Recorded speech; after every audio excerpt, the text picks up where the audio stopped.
We started today trying to establish what people in your generation are thinking.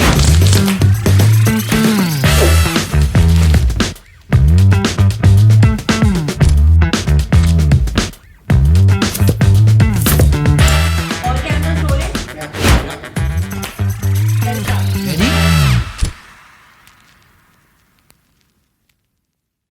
So we're going to spend the first 5 minutes today talking about how kids of today, the 20-year-old Zepto guys, I think can't they've just figure- reached. I literally think they've I think they've just Are they here? reached. I heard some It's noise. not them, right? Okay. Oh, okay, then it makes sense. Tara and Navya, I want to ask you guys, what is wrong with the youth of today that they can't make it to any place on time? Navya, take it away. I'm a part of the youth, so I don't want to comment because I'm one of these people. I was also late. You were not late, really. I was You were like, kind of on I time. mean, I wasn't as late as them, Yeah. but I was a little late. Were you late? Because if you were late, then I was We were all definitely late, to be honest, but I think they've taken the bar a little too high. I know. Why, being very why late. is that? Unacceptable. We should stand Normally, for when you them. guys go out, say Tara and Navya are going out to dinner with their respective friends. If that respective friend was to make you wait an hour, what would you do? I would eat and leave. Yeah, probably. same. Yeah. I mean, I would eat. I would definitely eat as well. Yeah. So what should we do with them? Because I mean, I would like to eat and then leave. So I haven't eaten yet. I don't want to leave yet. Chat. Let's just do it. Maybe we should punish them. How so? Any ideas? Interesting. You guys come up with it. You pick one, she'll pick another, and we'll punish them. I'm not really good at this stuff.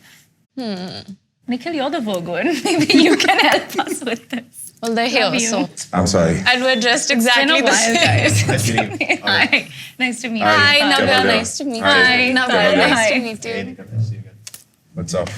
Wow, Crazy everyone's day. really color coordinated today. Yeah. I get Dude, some Bangalore sucks. I get some pass because I got a fever, but now I'm feeling a bit better. So I've just been, I'm feeling a bit better, but I whole day got ruined as a result of that. Gosh, do you want some medicine or something? Yeah, I popped some paracetamol right before this one. Yeah. I can't say anything else now. Yeah. He was like, I know. It's like I'm So- sick and now. So you were also planning the right excuse, you know? 'Cause- So someone Oh from my your, God, did you just pull on that act? wow, I mean, I have the paracetamol to prove it. So Okay, that's fine. I'm gonna. Yeah. We believe you. I have the full set. I planned all of it. What were some of the other excuses though? I'm kind of curious to know now. Dude, it was just, Work. yeah. Not traffic, because we've all just driven through Yeah. the traffic. So what did we miss? So much. The whole conversation was started started like that already. yeah. So today's conversation, like every other conversation, is not me asking you questions. It's all of us talking to each other. And because you guys are today as precociously successful in your own ways, you guys are doing something else, she's doing something else, she's doing something else. When I thought in my mind, let's bring a bunch of people who are under the age of 28 together, because that seems to be the largest market to build for in India. I thought, let me bring really different people who are completely different from each other and then see, what comes. So Interesting. it'll be interesting. Yeah. Yeah? Fascinating. So maybe we should start with introductions. Tell us a bit about yourself. Oh no. I've seen the podcast. I was expecting this. Yeah? Yeah. Big fans, man. Yeah? Big fans. But KB, you want to go first? Both of our introductions are going to end up being similar. You know. And how old are you guys now? 20. Which 21, school 21. did you guys go to? This was in Dubai. Oh, okay. Where do you want me to start? Start from Dubai, where you went to school. So I was born in Bombay. And then when I was about 5, moved to Dubai. And we ended up in the same class in like the 3rd grade. Dubai was fun. A little bit sheltered, but fun. Why sheltered? There's no crime. There's like a bit of a bubble. So It's changed now, no? not really. No? Not really. Now, in fact, so growing up, I never thought that I'd be like spending the rest of my life in India. But now when I go back to Dubai, because my Why parents are did still there. India appear so bad? I'm going to be a little bit harsher to you guys. That's 'cause you fine. came Yeah, late. No, that's fine. So it's just that I get the pass though. the school, I have the school paracetamol that pass. we went to, the typical path, most people ended up going to either the UK, US, or Canada for university. And so that was just like the set path. Right? And so, yeah, we went to school together. I started programming when I was like 10 or 11. And so we would work on a bunch of projects growing up. Did you live next to each other? No. For a bit. For a bit. Yeah, by Dubai. Yeah. So basically, I mean, the two of us, I think both of us had a bit of a knack for building. Pretty boring to say, but yeah, we used to, I think as kids, both of us had dads who were engineers, sort of pushed into that world pretty early on. That's how we bonded as well. KV's always a lot more technical and smarter than I was. So he built out the actual interesting stuff. I just did the talking. And yeah, but we used to work on things together. By the time two of us were 17, we said, okay, like, how do we make a career out of this hobby? Like, how do we build for a living? And that's when, I guess when we were 14, 15, we started getting exposed to, Y Combinator startup school, if you guys have heard of that. It's like a... No, this was like an online course that they had on YouTube. So I mean, basically towards the end of school, we said, how do we build a career out of building? And we figured that, from the Y Combinator YouTube videos and like the sessions that we used to see online, we realized that there's this community of people in Silicon Valley that basically build for a living, right?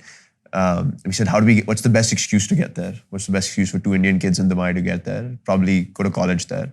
And so two of us applied, figured Stanford would be a good excuse to go there. Lucky enough to get in. And so yeah, that was supposed to be the beginning of the journey. You got in together?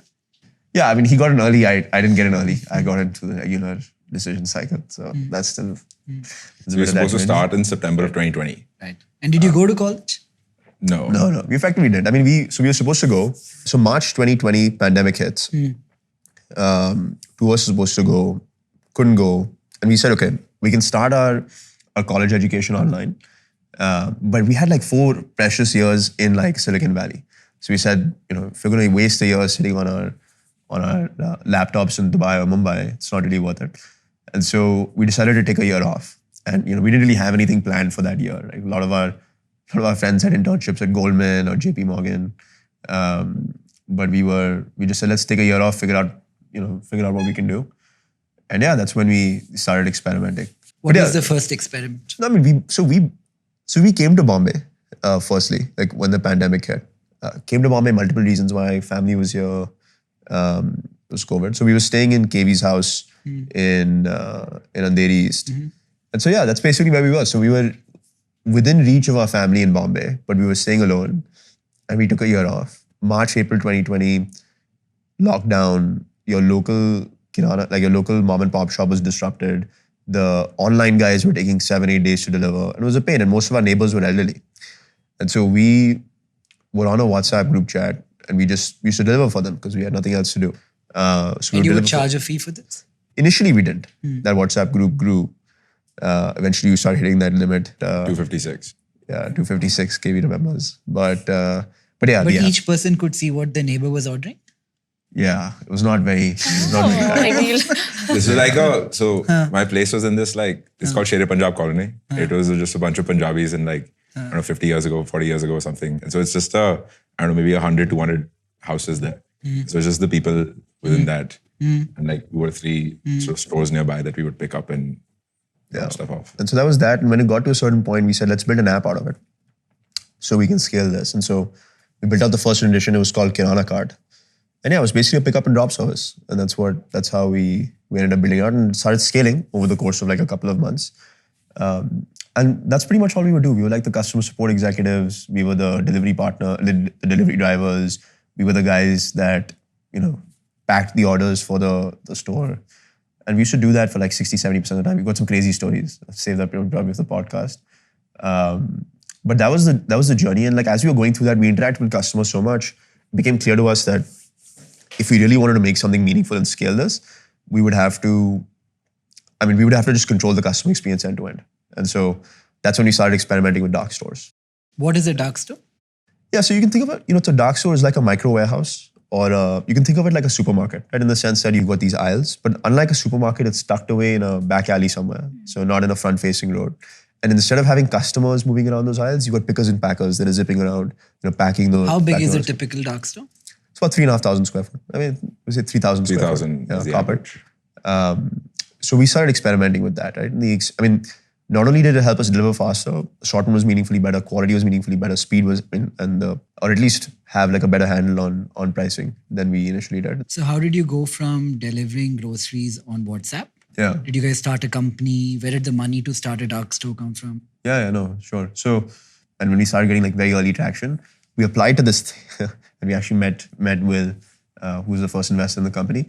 We applied to this thing called a Contrary Capital. It was a fellowship. And it was a crazy idea for two kids sitting in Bombay. They basically said, we'll give you 40 lakhs for free and like no questions asked, just take 40 lakhs if you're building something interesting. It's basically, so in COVID, a whole bunch of people were taking gap years to start up or whatever. And so these guys said, we'll pick 5 teams that are working on something that have taken time off of school. So at that point, we're like a student-focused VC fund. So I said, we'll give $50,000 to 5 teams that are working on something in a gap year. Is this still open? Can people apply? I don't know if the fellowship is open, but the fund is there. The fund is there, yeah. This What is it called? Contrary Capital. Yeah. Okay. In fact, so the guy that had invested, he was in India last weekend for the first time. Yeah. So that first time meeting him in person since he put in that And money. does he still have equity in the business? Yeah, he's got meaningful equity. So he gave us basically 50K USD at a 2.5 million valuation. 2%. And we were like, wow, that's amazing. Like we were just like, that's crazy. We were like, that we thought we were just like pulling a fast one of these guys. But yeah, I mean, it was like, we were like 2 kids sitting in a living room on a WhatsApp group chat. And someone's like, okay, this is $2.5 million. And I was like, okay, great. And what did you do with the 40 lakhs?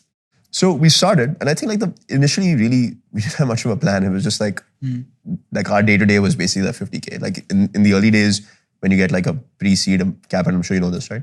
Most of it is just to like live. So we barely spent it. How did it start scaling? You had a WhatsApp group, Share Punjab. No, So How did you sell this? It was pretty fun. So I think this investment happened in like August or September 2020. Yeah. And October, November, December. So typically with marketplace businesses, you have a chicken and egg problem, right? For example, a food delivery business, either you have restaurants. Without restaurants, it's hard to get customers. And without customers, it's hard to get restaurants. So it's like a chicken and egg problem. And so we had that same thing. And so we were like, okay, fine. Which side do we solve first? We said, let's solve the supply side. And so every day for those 3 months, we would just go to a different neighborhood in Bombay. Like one day it'd be Parel or Powai or Borivali or Kulaba. And we just walk into as many of these Kirana stores and try to convince them to join as a seller. Over those 3 months, we went to every single neighborhood. We'd walk into stores all day, like morning to evening, and just do that. So neither of us had any sort of background in sales, but like trying to sell software to like a Bania is probably the best crash course in sales that anyone can get. Unbelievable. Because 10 out of 10 of them, 8 will tell you to like, I don't know if to basically. And, Ask for forgiveness. and 2 of them will say, okay, fine, I'll download your app. And by the time you walk out, one of those 2 is deleted. They're deleted, yeah. Right. And they would give us feedback though on like what they need to improve. Would their margins go down versus selling in store? Yeah, they did. Slightly, Yeah, like yeah, 2-3%. And yeah, how but much like- would you charge? I mean, at that point, we were Like a charging 2-3% commission. We just want to cover the payment gateway. Right. We were trying to figure out like different types of product market fit in like commerce and retail, right? So the first core product market fit for any business is customer product market fit, and then you get the economics product market fit. So we were just solving for number 1. In 2020, how much did you sell? We hadn't launched the customer side yet. Yeah, we launched it in Jan. Like We launched it in Jan. 21. across, like with the app basically. Okay. 2021, how much did you sell? So within 30 days of launching, 30 to 40 days, we got to about 300 orders a day. Right? So we were doing What is the average order? back then was like 280 rupees, 290 $300 rupees way back. We were doing 300 orders a day, very low AOV, but it scaled pretty quickly. What is right? AOV? Average order value. Yeah. WTF is AOV. But yeah, so very low average order value. But we were seeing product market fit, and we would talk to customers because we would be the ones doing the deliveries. We had set up like our own mini customer support center in KV's house, and his mom was not very happy about that. But And when did the 40 lakhs run out? No, so okay. In this process, raised 40 lakhs, and then we kept like raising like 20 lakhs follow-up from like a couple of other angel investors in Contrary's network. And then when we got to like a certain scale, we got to a certain level where it started looking like we were gaining momentum. We got approached by Y Combinator. So this would have been late 2020. And they would have done $500,000 or something. Like that. Yeah, it was 125K. It was 125K. It was 125K. How does one apply to Y Combinator? They have a form. So they run 2 batches every year, January to March, and then July to September. They have a bunch of questions. You fill them in and apply. Yeah. So And do you meet them in person? no, In a non-COVID world? sometimes. Yeah. So I think the interviews are virtual now. So they have like a 10-minute interview. I've heard of this. Which is just like Typically at a rapid coffee fire. shop, right? Like before COVID, they used to come down to Bangalore and do it. But they also do it virtually. Okay, so 125K then. So we launched 0 orders per day. Mid-Feb is when we launched. Okay, sorry, mid-Feb, yeah. Around that time, something like that. Jan-Feb. So we launched. Within 45 days, we got to like about 300 orders per day. But when we were doing it, we realized we would speak to customers, right? And they would tell us upfront, hey, we're using the app. There's lockdown. We don't really want to go out. But we don't really like the app. It's not that good, right? Once lockdown is over, we're just going to go back to like buying offline. And we said, shit, so we don't really have product market fit. Like we had induced product market fit because of like the weird circumstances. And so that's when we started talking to them. And that's pretty much what we spent like a good week on, just talking to people. And we realized that, okay, our speed sucked. So that was one. And How long did it take back then? 60 minutes. 60 minutes, 45 to 60 minutes. That sucked? It sucked because, you've got the local, you can just go downstairs and pick it up in 5-10 minutes otherwise, right? What is the difference in cost between delivering in 2 hours and 20 minutes? We're giving all the trade secrets in this podcast, but we've got the lower your distance per delivery, you actually get into this positive flywheel where you're delivering faster. And the lower your distance per delivery, you actually do more throughput per delivery partner, like what KB said. So with the same, like if I'm paying somebody, to give you a sense, right? What is your last mile cost per order? It's how much are you paying a delivery driver per hour divided by how many orders is he doing per hour. What is that typically? Like it varies by city, but let's say 75 rupees per hour. Varies by city, varies by vehicle type. Yeah. Petroleum bike would be 75. Other formats, other formats would be different. But yeah, so 75 rupees per hour. And if he does 1 order per hour, your cost for every delivery is 75. But if he's doing 2 orders per hour, your cost for every delivery is 37. Why doesn't everybody else do this? Deliver faster. People are, right? People are trying. delivering faster. You saw the Amazon memo globally, right? They're all pushing for fast delivery. And people really care about it. We see this meaningfully in the retention difference. Okay, so 2021 end, 2022 financial year. How much did... FY21, Yeah. nothing, like probably a couple lakhs. 22? July 21, we actually started like the first dark store and started running the business. Just to give some context, end of March, 45 days in, so mid-Feb to end of March, basically decided that, okay, this marketplace model not working. And we said we'll pivot to the dark store model. Spent a couple of months then hiring a bit of a team, figuring it out. And then July 21 is when we launched the first dark store. And yeah, from July 21 to today, like about 24 months, went from about 0 to like today north of 5,000 crores in sales. So crazy, that was crazy. That's like, that is When did crazy. money come in for the first time, like serious fundraise? Yeah, so Nexus, they essentially did our Series A and so this was actually like, so they approached us and we told them, hey, they said, okay, this business is interesting. What are you doing? KiranaKart, 300 orders per day pretty quickly. Maybe you can scale. We actually, the first meeting we told them, we're going to shut this down. This doesn't work. Like we're talking to customers and they're just telling us this doesn't work, right?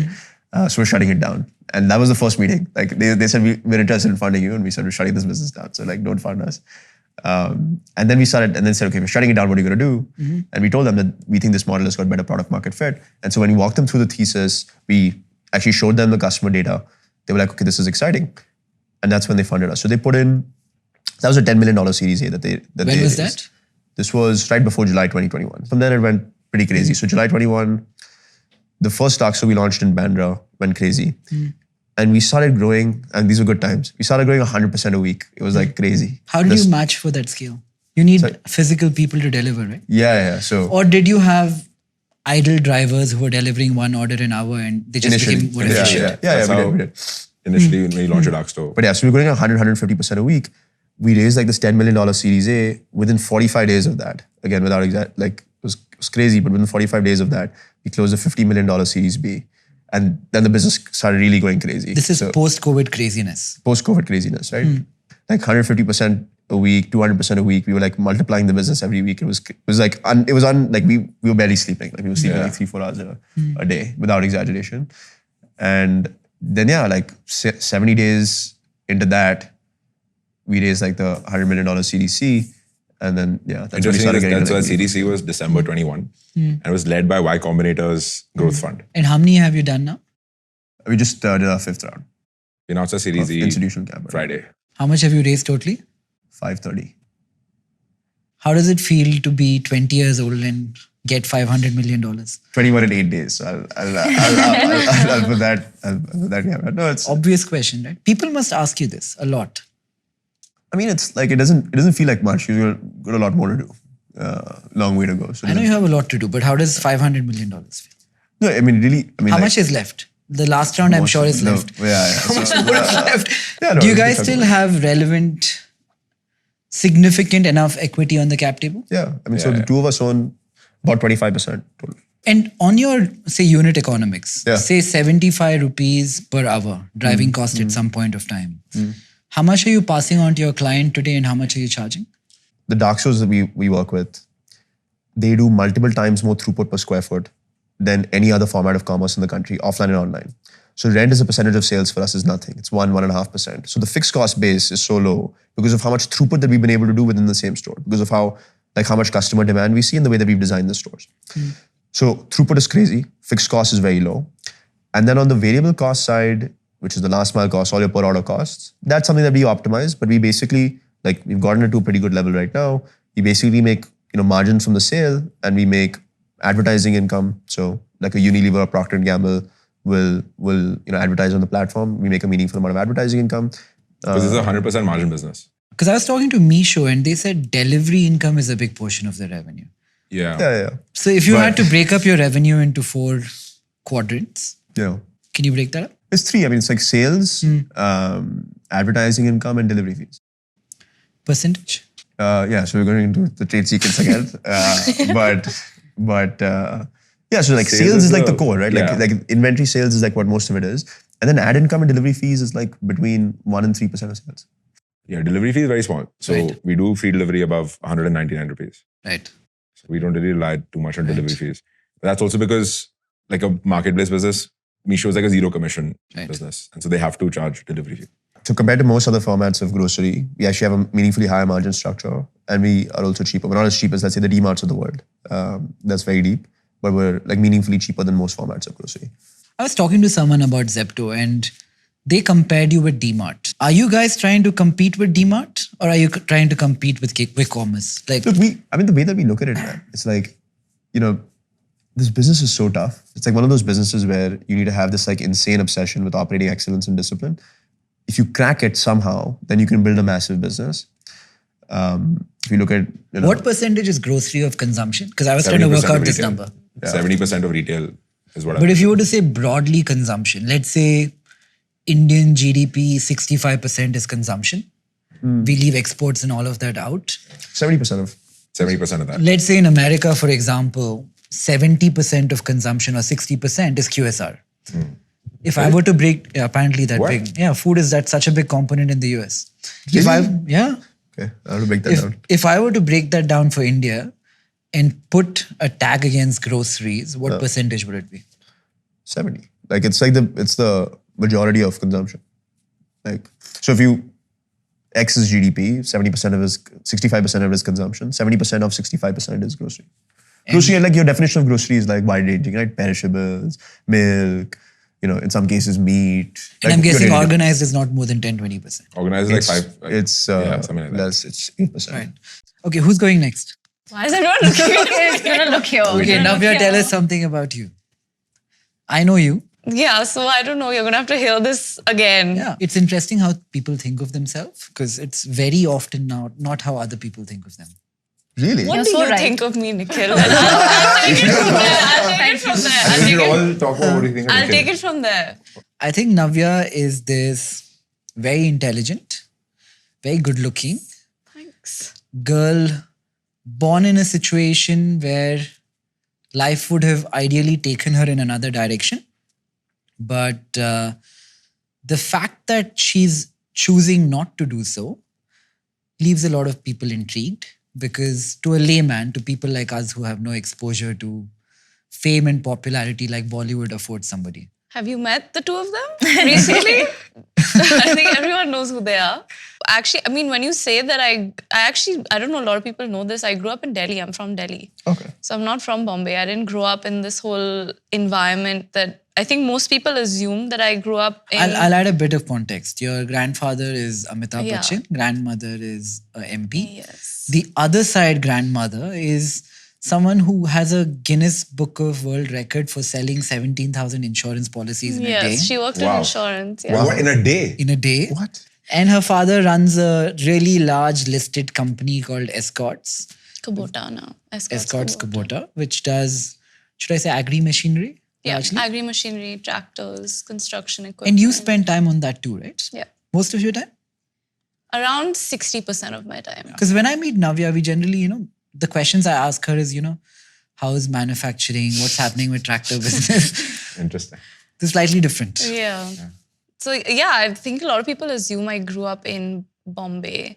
That's not true. I grew up in Delhi. I studied there till I was 12. I went to boarding school at 12 in the UK. I studied there for 5 years. Then I went to college in the US for 5 years. And I graduated. I came back during the lockdown. I finished my senior year online. So good call not doing that. It was not fun. I graduated during COVID 2020, May 2020. I actually started, I run a non-profit. So I started my non-profit in May 2020 as well. So during COVID.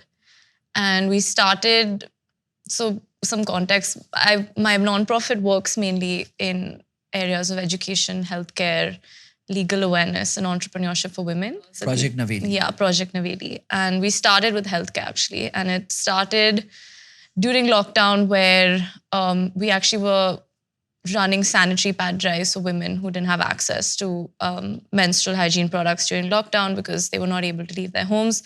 This was more in, Chawls in Mumbai. From there, we went into entrepreneurship, legal awareness, and education. So we have our entrepreneurship community is about 25,000 women. So these are very small scale entrepreneurs, mostly housewives, mothers who decided to start like different services during And I have lockdown. to say this about Navya. She's very low key. Like when she comes to Bangalore, she doesn't pretend to be, or she doesn't behave like that person. And there's no starry behavior. Because I feel like I'm not the one who's the star. Like I haven't done that work. I haven't gained that respect. I have no right projecting that just because I come from somewhere. And I think that like every time people ask me that, oh, you run a non-profit and most privileged people or people from privilege run a non-profit, I'm like, if you exclude whether I'm privileged or not and focus on what I do, then that's a completely different conversation altogether. What is the trigger? Why non-profit? The first answer to that is that whether I come from the family I come from or not, whether I came from privilege or not, I think I'd still be doing what I'm doing.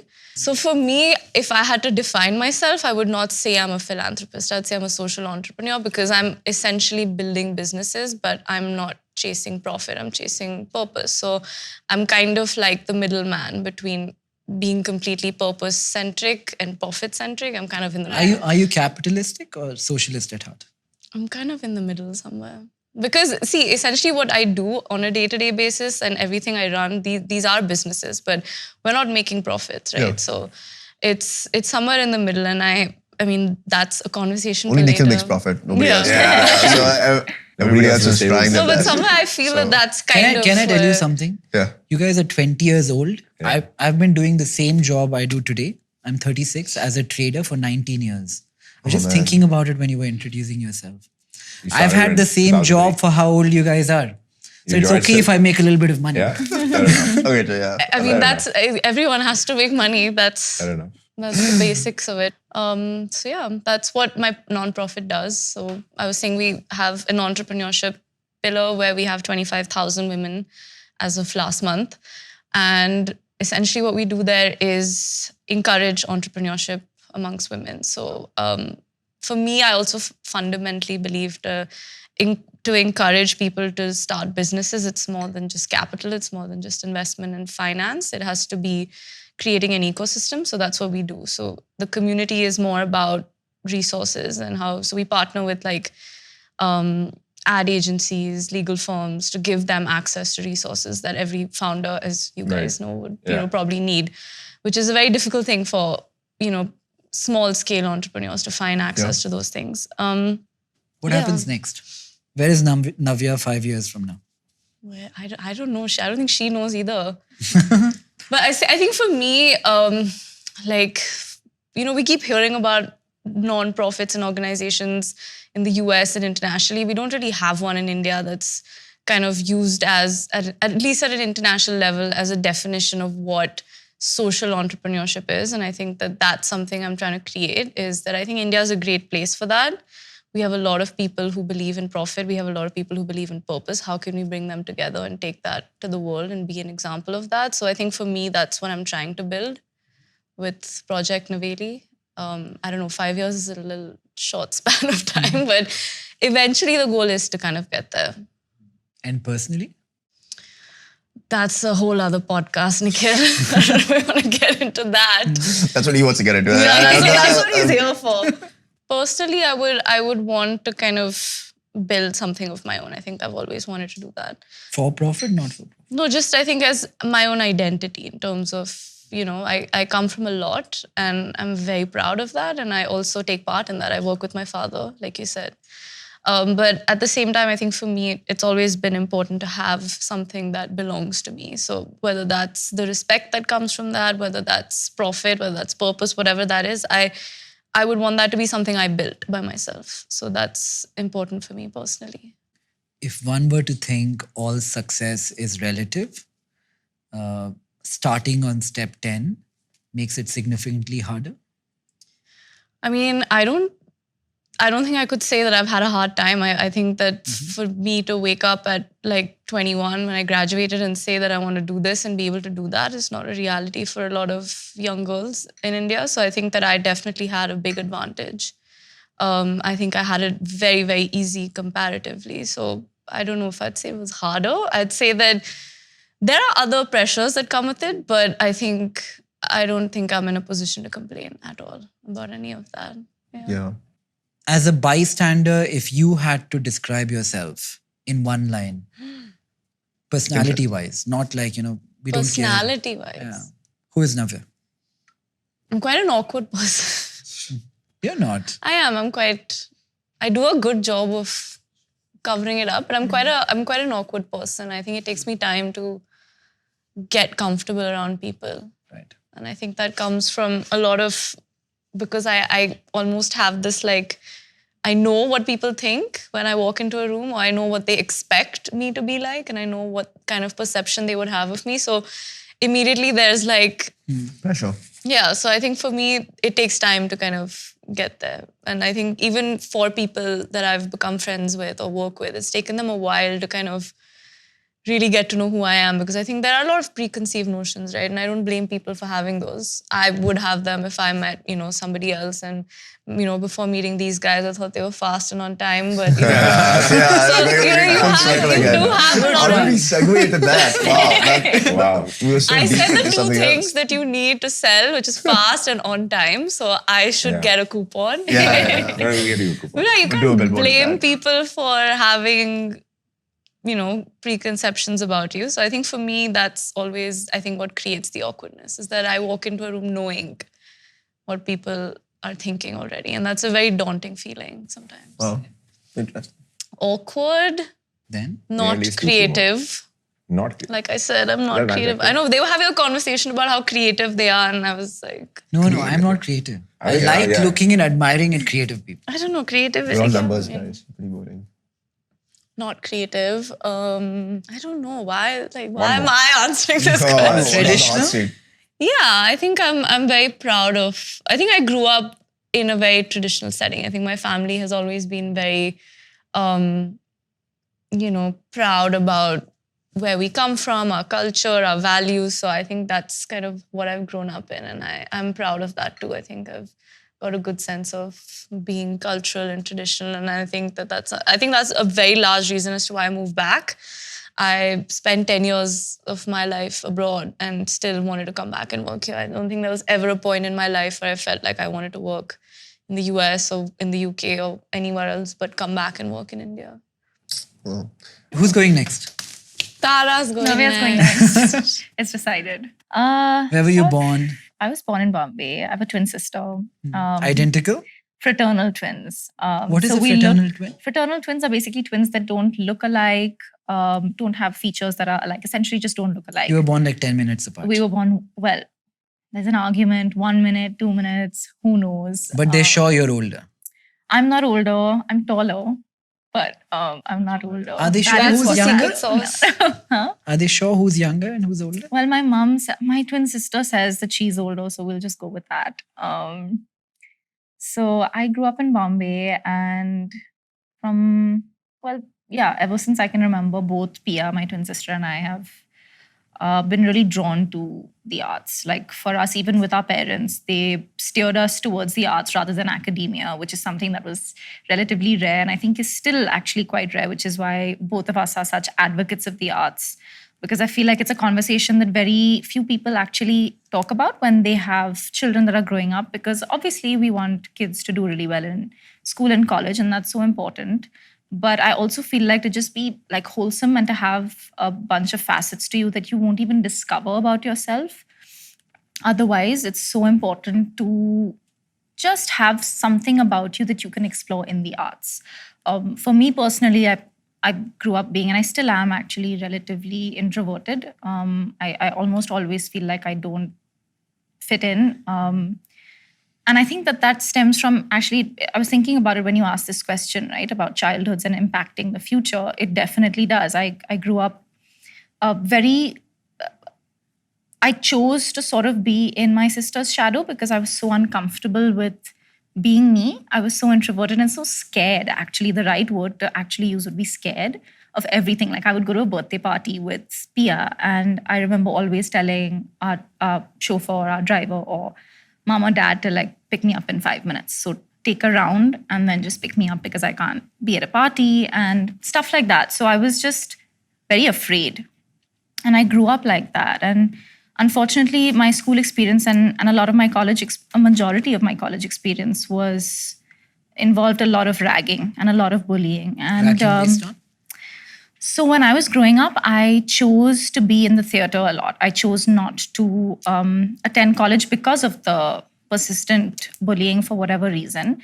Because I think I was just different. People didn't know how to accept that because, like I said, the conversation about involving the arts with the youth, it just wasn't enough. And so because I chose to do X, Y, or Z, and I was, like I remember Pia and I were in our first like opera at this wonderful place called the NCPA in Bombay when we were like 6. And that's something that no other 6-year-old was doing. It's something we chose to do. It's something we absolutely love and adored to do. But it was different. What and did it your was parents do? weird. My mom kind of taught me how to sing. She's an amazing singer. And she teaches etiquette and grooming and personality development. And It all adds up now. it does add up, doesn't it? It does. Yeah. It does. So she was, and my dad as well, you know, of course, like school and college was really important to them, but they, from the get-go, from maybe when we were 2.5 or 3, we watched this ballet film, which is just released called Billy Elliot. It's this wonderful musical and a film as well, and it had just released, and I remember Pia and I went to watch it, and Pia was really drawn to ballet even more than I was. And we ended up doing it for a majority of our lives. I was never really sociable and okay with people because I always felt really judged for being maybe different or weird or whatever it is that they, you know, constantly called me growing up, which led to a lot of more fear and more insecurity. Lots of people don't believe this when I say it because of the profession I'm now in. But it's taken a lot of really hard work to figure out how to actually hold my own and be myself without feeling that fear, because both of us have also been raised to kind of be really proud of just everything that we've been a part of. Like today I'm 27 and I'm just like, wow, I did my first opera when I was 7 years old. Like, that's so cool. But when I was like 12, I would like hide and I wouldn't talk about it. And, you know, things like that. And I took up theater very early in life because it was the stages, and musical theater is something that I'm just still completely obsessed with. And I remember doing this musical called Grease. It's a really fun musical. And that's actually when I kind of came into my own and I felt like, okay, this is something I really, really love to do, because I, at that point, trained in singing all of my life, actually longer than I had done ballet. So I had like the music thing and the dance training and now the theater training to really figure out that was possibly something that I wanted to do. So no connection with Bollywood, but found your way there. Yeah, none at all. That must be hard, right? It's very unusual. It's a very unusual place to be because most people that I know in my line of work have grown up watching Hindi films, and I actually didn't. Neither of us, neither my twin. So Disney had come to India just prior to that, and I grew up being like a Disney baby, like so many young girls and boys were and are. And I was the ambassador for Disney in India at the time as well. How many hours a week? It was like in my summer holidays. It was like for fun. They were like kind of not sure if that was Did you something get paid they a would wage? be. I'm sure I did. I don't really remember. Does that change you? I don't think so. If it you really start earning depends money on- at 16? It depends on how you perceive that at that age and what your thought process is about things like that. For me, it was just so much fun. And Disney is a fantastic organization to work with in any case. Very particular and very mindful of how they treat people and children especially, obviously. And that was really, really fun. And it just, for me, it was just more time spent doing something that I grew up loving rather than being in a school and being made to feel really small. I remember when it was time to sort of graduate from college, I met my team, what grew to be my team. By team, what do you mean? So in our industry, there are agents, and in companies, there are agents, there are managers. And so I met my agent and the owner of a company called Matrix, Reshma Shetty. And she introduced me to Karan, who became my guide and my mentor and the producer for my first film. And how does that happen? How does somebody meet Karan? Right? I think I'm it assuming was- it's I hard to think- meet him. Asking for a friend. I think it was a unique experience, again, to be honest with you. So I met with Reshma, and she knew that I was doing a lot of stuff in the theater. She had come to the Royal Opera House where I hosted a concert. And I think she spoke with Karan, and Karan wanted to meet. And of course, we met, and it was the most like delightful first meeting ever. He asked me to sing in my first meeting with him, which was like, Like on the spot. yeah, he was Are you like, gonna sing so- it? What do you Are you sing? going to sing for us later today? No. What did you sing? Do you remember? Nikhil, you want to ask me to I sing on the sang, spot? Yeah. so he and I both love a song in Which one? common, Lag Ja Gali. We don't know it. Can you What a shame. What a shame, guys. I'll send you a link later. Yeah, after this. So yeah, that was my first meeting. And he said that they were writing a couple of scripts and they'd take a few months, which was perfect because I was also soon to graduate. How The is it most to fun. do a movie for the first time? How does it feel? You go on set and they're like, act. Is it like that? It's like this, Nikhil, where there are like 500 kind of people like watching this. you, and there's a mic. It didn't feel above- weird. It didn't Yeah. feel weird. Apart from the dance, but again, because I had danced and done so much like theater and I'd done the Disney stuff, I was like really accustomed to this kind of thing. It also didn't feel invasive. It didn't feel weird. It didn't feel forced. It didn't feel fake. Honestly, it didn't feel fake. And that's something that I think, a lot of people warn you about. And there have been experiences in my career and in my life which have felt fake. So I'm aware of how to distinguish between, okay, that was real. And in retrospect, that actually wasn't. But that experience for me was, I can't think of a better way to have had a debut in such a tricky and a very interesting and unusual industry. We all felt, and I think speak for everyone, we all felt very safe. We felt very happy.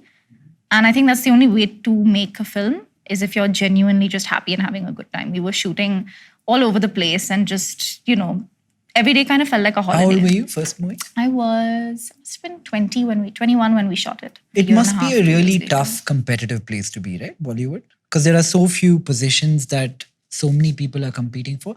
Like, I'll give you an example of my work. I can build something, Aadit can build something else, KV can build Not something zero sum. else. It's not like we're competing for the same pie.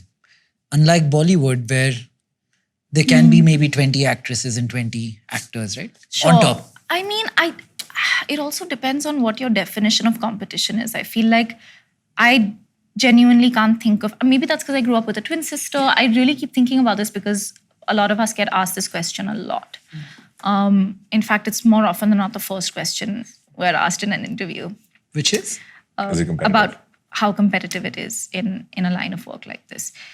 Sure, it is. It depends on what you see for yourself and how you really perceive that competition. I genuinely don't think that there are, till very recently, there were boxes for everyone, right? We were like, she's this and she's that, and then she's only this and she's only that, and she can't be this because she's that. There was always that sort of putting everyone in a box. While a certain amount of that still exists, I do feel like I don't think any of us can truly do what the other does as well as the other does it. Everyone's figuring their own stuff out. And What's I don't wrong with the think industry overall? That's Great a question. great question. You just went right into Right it. into it, yeah. Yeah. You asked me like, what's your last mile cost? Like, it was just like, it was the same In what thing. way do you mean? Well, I mean in the sense that if 1,000 rupees is going into making Bollywood movies, the net outcome is sub 1,000 rupees today. Oh, really? Well, It depends So, which are we talking film about you're it? talking Yeah. about. I'm talking about all films together. Are you talking about tier Culmination. one? Like, what do you usually like segment? Tier that? 1, 2, 3, everything. No, I'm saying no, as in like what kinds of Bollywood, like the big production houses you're saying. Doesn't matter. Everything All put in together. general. Yeah, no, I'm trying to segment like indie stuff because indie stuff, most of them will fail, right? The budgets will also not be as high. I think. No, I'm saying most indie films would not. Okay, let me reverse return. engineer this. If all the distribution is not growing at the pace that it once was, that could be multiplex, single screens, streaming. Everybody's having a slightly bad time today with being able to monetize Bollywood in the Yeah. manner they once could.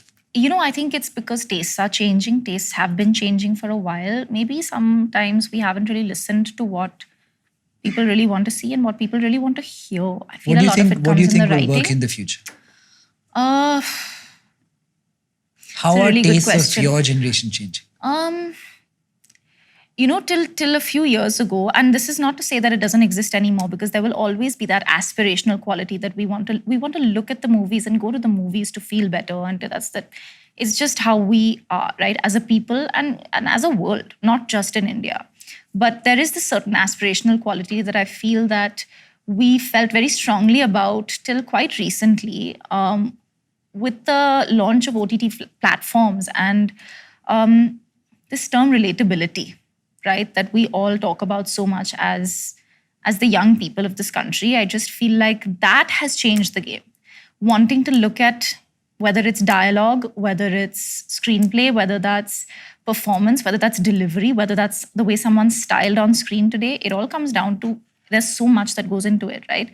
So I feel like when we're looking at the movies today, we care more for relatability rather than aspiration. That's a big gap that we've been figuring out how to fill, and we have figured it out wonderfully in some of our projects and films, especially on OTT. There's a lot more learning, I think, that a lot of us can do in terms of where stuff has really been missing. If Tara had to make a movie next year, direct, produce, and make it, what would you make it about? So my next film is a film called Apurva. It's the name of my character in the film. It's also my first solo-led film, which is something that's just really exciting. Is it like a thriller? Is it a drama? It is a survival drama of this young girl, and she's put in this, God, it's so tricky not to say it, position that is very, very tricky, and how she sort of uses her wit and intelligence to save herself rather than being saved, which is something that we've seen for a long enough time in our movies. Do you resonate with that a bit more than you should in real life? Yeah, I think so. And I think a lot of young women and men will resonate with that. And I hope that they do. It's not in a very preachy tone. The film is very real. It's very raw. It's very different to anything that I've really done so far, which is why I'm so excited about it. It's also, I don't look like myself in the film. I How do just you look? don't. And She You're wait waiting. and Watch, watch, guys. only now. Watch Trying to not tell us that you're like, how do you really, these questions, I'm just like trying to When dodge is it? them. When is it coming out? Very soon. Very He's soon. like really trying not to reveal. How many But if I movies were have to you done, make Tara? it, Quite a this few, would be right? my sixth film. Yeah, this would be my sixth film. But if I were to make a film, I think it would be, if not something in this space, it would be a musical. I just feel like in my last film, I sang for myself because I was playing a singer. But that's something that I would really like to do. If I could act in it, like you said, and direct it, I have a certain vision in mind. Will that be relatable? A musical? you can make it relatable. You can also make it aspirational. Would you because want to like do a Hindi it's- remake of one of the big Broadway ones? I don't think you can do a Hindi No? remake. I think you can adapt certain elements from stories abroad because the experience is so different, right? Sure. Musical theatre there, musical theatre here. I mean, there are some fantastic plays here and musicals here in Hindi that I absolutely adore. But the experience is too different to remake. Okay. So you can take inspiration from films. I don't know if you guys have ever seen Burlesque or seen films like that, because you can do so much here. Like we were talking about the nightlife scene with jazz clubs and so much that was such a big, important part of the 80s and 70s and 90s actually in so many parts of India. If we can touch upon those subjects and topics and involve music, because as a people, we love great music.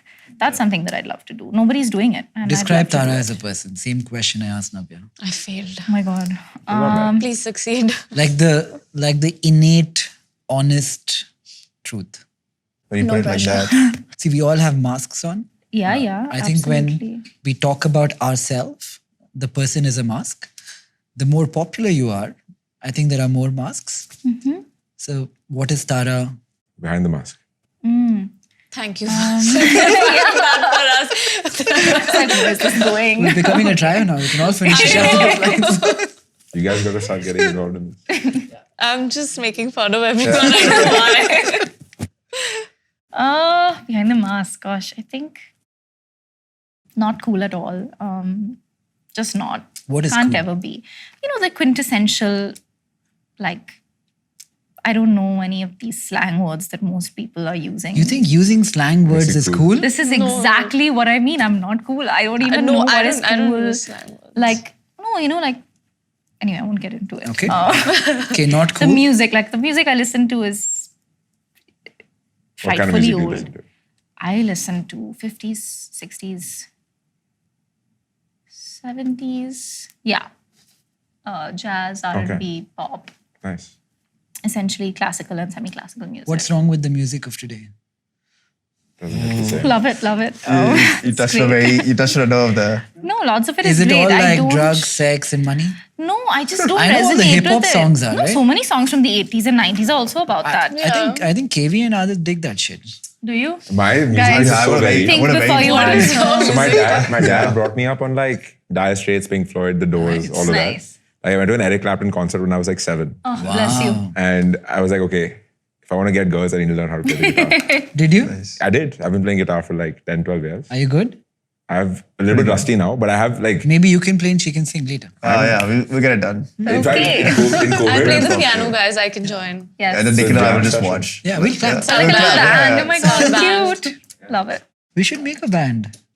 What is your contribution going to be, bud? You can name it. You can name it. Backup singer. Yeah, she'll be the... Lead singer. Oh, yeah. Yeah. Who is Tara as a person really? Really simple, I think. Not cool in a weird way is euphemism for cool. Maybe. Because not wanting to be cool counterculture. makes you cool. Love that. So profound. Yeah, like originally being cool was Yeah. being... What is cool? I think not caring Yeah. is cool. That's We're why we all relate. cool then. But caring is also very cool. I think not caring about what you shouldn't care about is cool. Absolutely agree. I'm confused. This is why he should name the band. This is why he should name the For a band. toss. Yeah. It's like, Okay, not cool then. Like when I'm passionate about something, I'm deeply passionate about that thing. It's like if I watch a musical and I love a musical, I'll watch it 15 times and be obsessed by it. I'm just obsessive by nature. I don't know if that's a Scorpio trait or whatever everyone says that it is. Okay, not cool. Passionate. Not cool. Not cool. He's really digging That's, into this. yeah, that's the one. Then? Still introverted, terribly shy. Religious? Not, we haven't been raised to be religious, to be honest with you. Appreciative of certain facets of certain religions, but haven't grown up to be religious actually at all. Socialist? Capitalist? Communist? Kind of in the Undecided? undecided, in the middle. I don't know. I'm not definitive about. We started today trying to establish what people in your generation are thinking, buying, doing. Because a lot of people like I are disconnected from a bulk of India, which is under the age of 30. So numbers, 0 to 24 in India is 43% of our population. 24 to 44 is 31%. So I would assume below 30 is a good 50 to 60%, something on those lines. A lot of you do not live, breathe, and go about your life in the manner that I did when I was 20 years old. Like cricket was a religion, Bollywood was killing it, shopping happened in person, startups were new. Back then, this concept of venture capital in itself was a novel idea. If you had to start a company, you had to figure out a way to either borrow or make money from the very beginning. So I want to come to each one of you and kind of figure out what your thoughts are about consumption in general in your space. I know I'm biased in my group because you guys are not the norm, but to a certain extent, what people buy, what people shop for, I think is driven by what is cool, and that funnel happens to be very top down. So I think getting to know how you spend time, what you shop for, where you shop for it will be very interesting. So I was having dinner recently and I happened to be with somebody who runs a large fashion outlet which aggregates fashion businesses. There was a guy who worked in e-commerce, CEO of an e-commerce brand. There was a guy who worked in electric vehicles. And I was sitting over dinner and talking to each of them, and they told me something has changed in India, wherein consumption has slowed down drastically in the last 1 or 2 quarters. The numbers seem to show that Amazon is only growing by, say, 5% a year. Sure. Flipkart is maybe growing at 7-8% or near 10%. But based on the fact that Flipkart sells electronics of high value, which seem to be going. Yeah. There is definitely a premiumization which is going on in the market where the top end seems to be doing well and spending more money, but the middle and the bottom are not truly participating in the cycle of consumption. So to the Zepto Brothers, you cater to the middle more so than other people in your position. What do you guys see on consumption? I'm going to ask you about tractors. Yeah. Oh, great. Okay, yeah. No, so look, I think what this generation gets that I think a lot of people haven't gotten, generations in the past haven't gotten, is that good service does not mean premium or luxury. Like good service is now like table stakes. But if you're not serving somebody well, that doesn't make you a budget player. It just makes you a player that's not seen very positively. So I think what this generation is going for is like good, high quality service at like a reasonable cost, right? At like a, on a budget, not necessarily something that you have to trade up for or something that's luxury, but they are more demanding in that way. Like they are not, just because they're getting something for cheap, they're not willing to go through shit for it, right? That's traditionally, if you look at consumption, past couple of decades, if you're getting something of value as a consumer, usually you have to fight for it. Right? Like I love DMart, by the way, but DMart is an example, right? Phenomenal business. But if you want to buy their products, it's a pain, it's a fight, right? You stand in line, there's no proximity, you've got to drive there, right? It's crowded, cashiers might not be available. It's just not like a good feeling, right? That's basically the cost of getting products for cheap. And that's been the philosophy before. But now I think the way that this generation is thinking about consumption is how do I get that value, but do it well in a way that's served well. And so that's like our ethos a little bit. Are you seeing a change in rate of growth? I mean, the base is higher, right? Like we used to grow 100% a week. Compared to 6 months ago, how much are you growing at, percentage-wise? Going faster. With like, let's say, the same expansion rate and the same level of marketing, we're actually growing a little bit faster. Some of it is because of structural efficiency. Some of it is because our customer experience is constantly improving, right? Like that, always on improvement mode.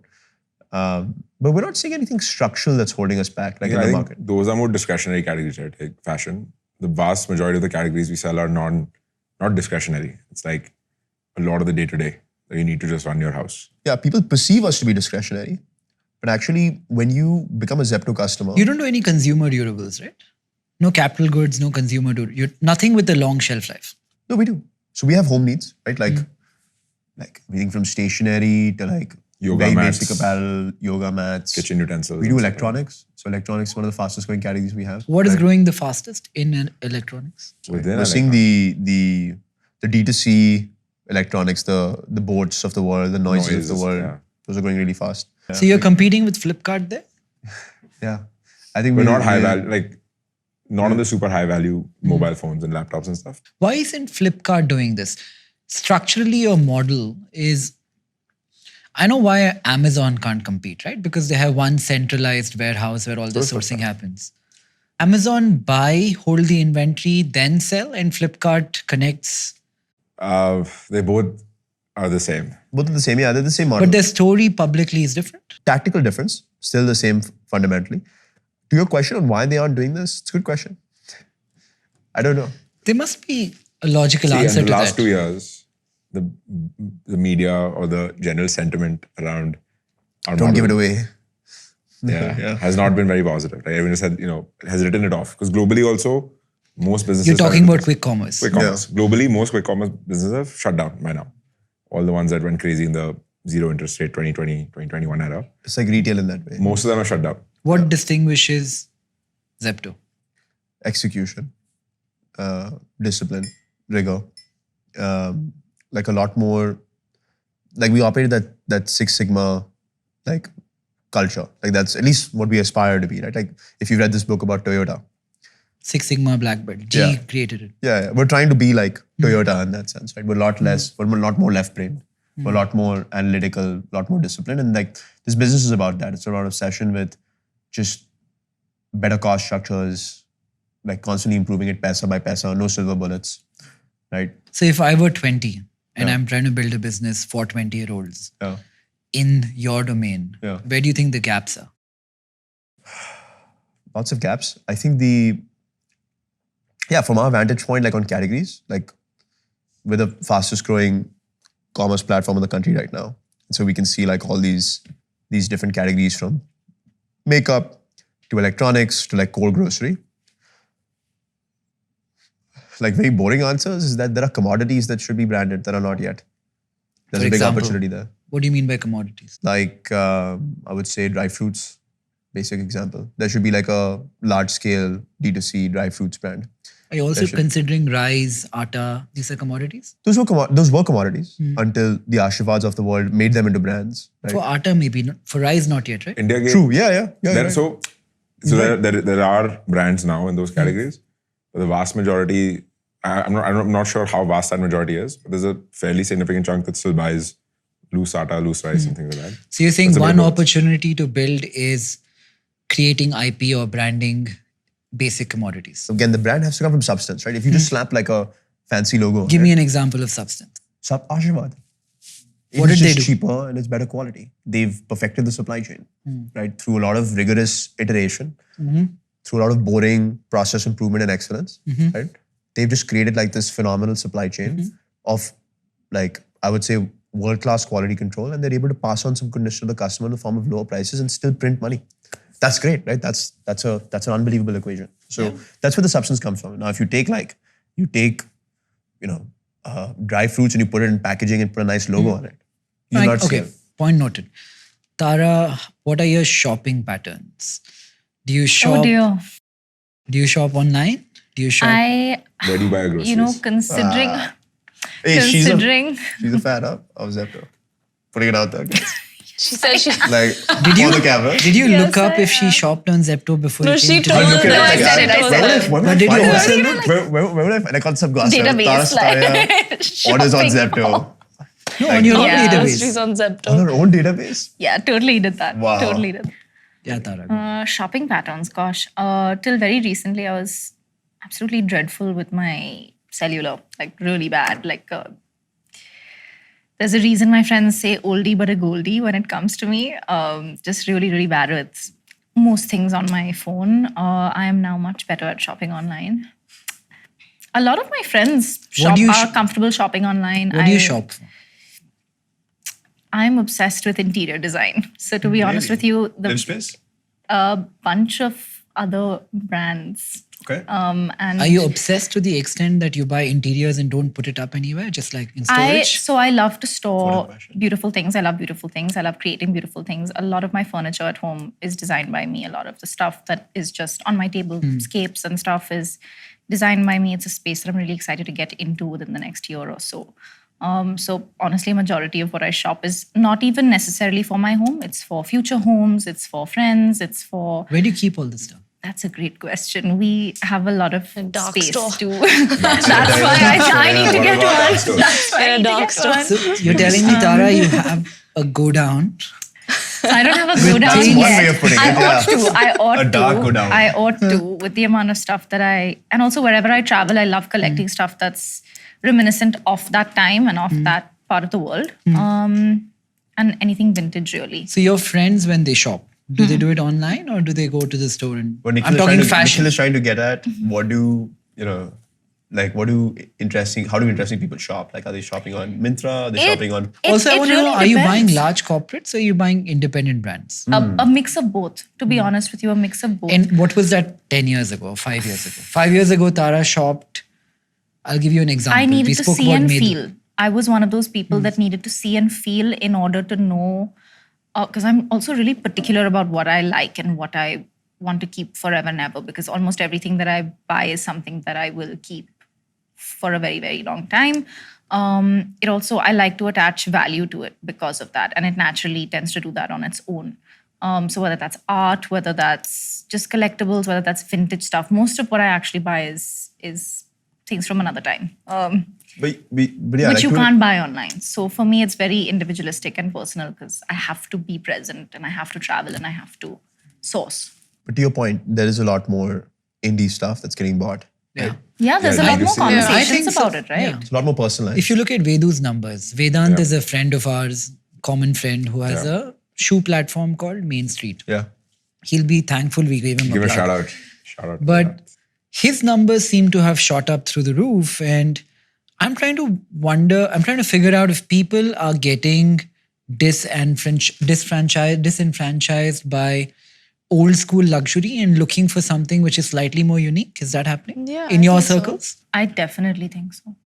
I'm a bit of an old soul that way. Like, I'm less like Vedant keeps looking at my shoes and just like, He keeps giving He out keeps shit. giving me But you shit know, for in my this shoes. iteration, my version of old school is like Louis Vuitton or something. Yeah, it would be like... See, but most people It would be the see- nice, like sort of the finer, like European coast side kind of things in life. Yeah. Right? But it's Like also a that's- lower price point, right? Like most 20-year-olds probably can't afford Louis Vuitton, but they might be able to afford a pair of like Panda Dunks Navya? or whatever.